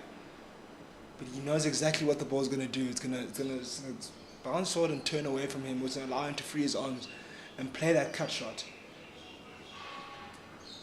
This is where the variation of speed, variation of pace comes into play for a leg spinner.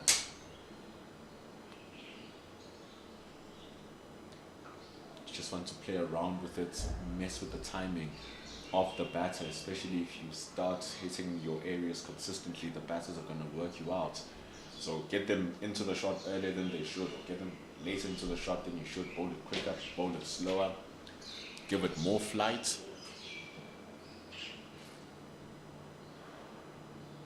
Much quicker. That's a poor ball from Van Berg. That is not good at all. It's down the leg side and it's gently helped down to the fine leg boundary for 4. And the boundary brings us to the end of the over. The end of the 70th over, that is. It is 269 for 6. Just wanted to talk to you about you said variation in terms of Sean Van Berg, and he's become a little bit more predictable in terms of how he's bowled, where it's obvious that it's going to turn away from you. I think what he can do to set up the batter is that he can actually bowl those ones that are turning away from the batter, and then if he does have the one in his arm, which I do believe, the quicker one that he bowled there, which was not as accurate as I probably would have liked, fired straight to the stumps, where the batter's already expecting you to turn it away, maybe he might find them trying to rock back on the back foot. I think that's what he was trying to do there at that time. It just didn't work. Yeah. Find himself losing it out. The margins are tough. Leg spin is not easy. It's a good short ball from Bertha. We've seen about 4 in his spell so far. One of them was not so great, being pulled away for 4 runs by Bjorn Fortuin last over. But when he does land it, it looks good. It's just that it hasn't been effective so far with that short ball. I think he is bowling with a lot of pace. He's just lacking a little bit of accuracy, as you say.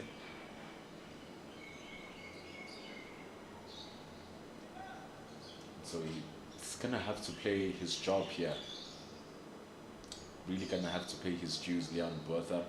You want your all-rounder to come in and give you as many overs as possible, control the innings.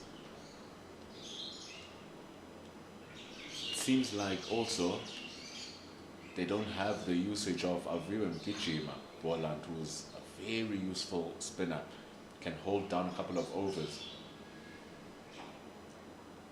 So there's no Aviram Gijima for Boland. There's good running for Lions, who might change this into 3. But they won't. They'll just keep it into 2 after a misfield in the deep. Lovely intensity between the pair. And that type of intensity, especially when you run your first one hard, puts a lot of pressure on the fielder in the deep. And you showed that exactly with that misfield.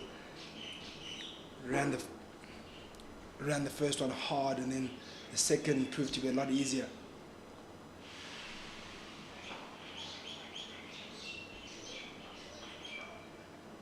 First over where Leon Bertha might not concede a boundary. Might be the first over where he might not concede a boundary in a while. And it's all about how he closes it off. He has 2 more deliveries remaining. His scoreboard reads 246 for 6, but it's actually 271 for 6. Currently 4 overs behind as our scorers look to correct some error that was made a couple of overs ago. It's currently 271 for 6. It remains so with a ball to go.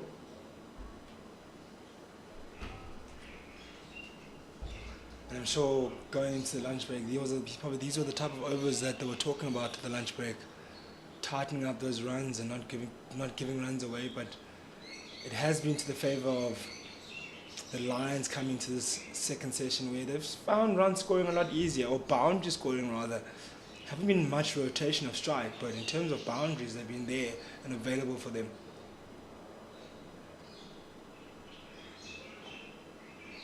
It's tidy over from Bertha. We're going to turn around and opt against the 2. It's sharp coverage of distance by Ayag Kamane standing at the deep mid-wickets to end over number 71. 272 for 6 for the DP World Lions. Crucially now, there's 9 overs remaining until the availability of the new ball. Clinton Stearman and Konam will be there just gathering their muscle. Maybe we might see an Ayag Kamane, depending on who they're going to use with the new ball, who's going to bowl alongside Sean Van Berg to ensure that we roll through these next 9 overs quickly. This partnership is worth 47 runs now. They need somewhat of a breakthrough. And just before that new ball, sometimes there is a tendency of lapse of concentration in getting a wicket. Let's see if it's going to be the case here today. It's not the case. It's going to be more runs, more work for Ayakamane. Stops it beautifully at the deep. It's only going to be 2. Really good covering on the boundary. They had to cover a lot of ground, and that ball was hit extremely hard by Stazen. And not just the covering, but just to limit it just down to 2. That is brilliant. Brilliant effort on the boundary there. I was making the call. I was sure that it's going to be 4. That is a very close miss for Connor Esterhazen, a little bit wider than usual. No edge for Clyde Fontaine behind the stumps.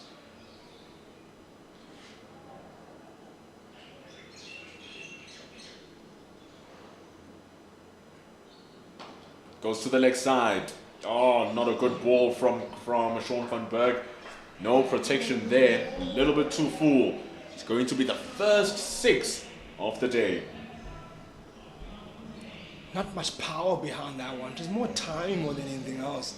Really good shot. Just picks that one over mid-on down to that long-on region. Oh, lovely stroke. And he watches it quite nice. He knows he hit it cleanly. 50-run partnership between Bjorn Fontaine and Connor Esterhazen, taking them 73 deliveries also. It's well done between these two. Siren ringing. That's the lightning siren, if I'm not mistaken. But maybe the lightning is not within the vicinity enough for the ground to be under danger, so we continue playing. Yeah, we want cricket. We want to see cricket. And we lost a lot of cricket yesterday, 2 sessions. So about 60 overs were lost in a day yesterday. The last thing you want is rain or lightning delays. I was at Centurion yesterday for the Titans versus Dolphins. The lightning was pretty bad. The lightning was really bad. The moment it started, we never went back. Purple streaks, thunderstorms, and then an incredible shower. It's not even a shower. That was just a deluge, like Aslam Kos has been saying. And it came its way down to Johannesburg. Don't want none of that here today. We want the good cricket which is being exhibited here. Good fielding from Leon Botha at cover. It's going to take a single to end over number 72. Very good over for the Lions, that one. It's 283 for the loss of 6. Seems like the lightning is a bit close. See the umpires getting their players off the field due to the threat of lightning coming through. Player safety does come first in Bendulo, and as the umpires, moments away, just moments after the siren just went off. So maybe it was a sign that it was around in their vicinity, as you thought. Maybe just a bit maybe coming, but it is around. We'll probably have a short break up until the lightning maybe goes a bit further away. Suppose that they just wanted the over to finish. Just 3 balls remaining. But with the lightning coming in, 30 minutes break that gets taken regardless. So if there's another siren or another streak of lightning within that 30 minutes, you add another 30 minutes from the start of the last lightning strike. So the players will be asked to leave the field, the fans will be asked to evade the grass embankments.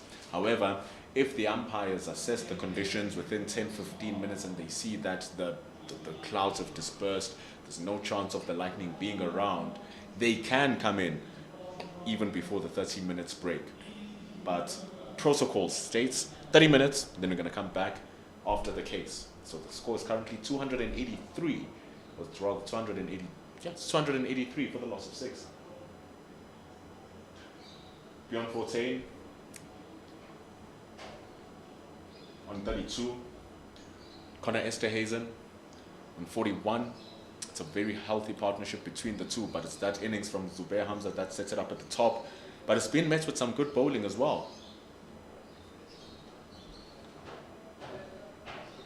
Dominic Hendricks was very helpful. That's his 4th 50 in the season. I think his season is going a little bit underrated here. Dominic Hendricks, Zubair Hamza with his second century of the season, following the one versus South Africa and New Zealand A. And then Connor Esterhazen still out there with Bjorn Fortuin in what has been a decent outing for the Lions. It's going to be a lightning break. We're going to come back after 30 minutes as the Lions go out for 282 for 6.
Injured.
That's what I'm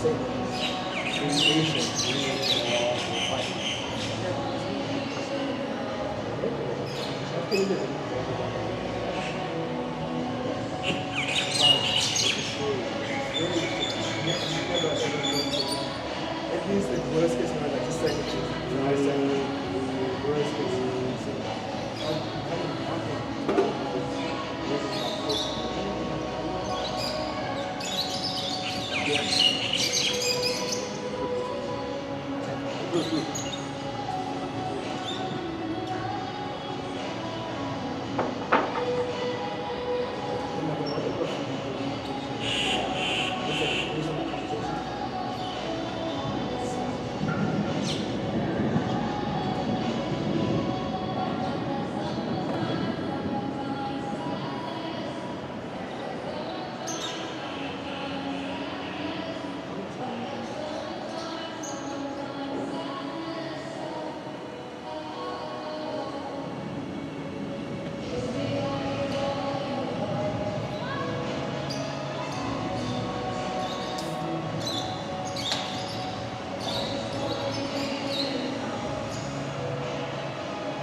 I have.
Because naizolo salile ngalo.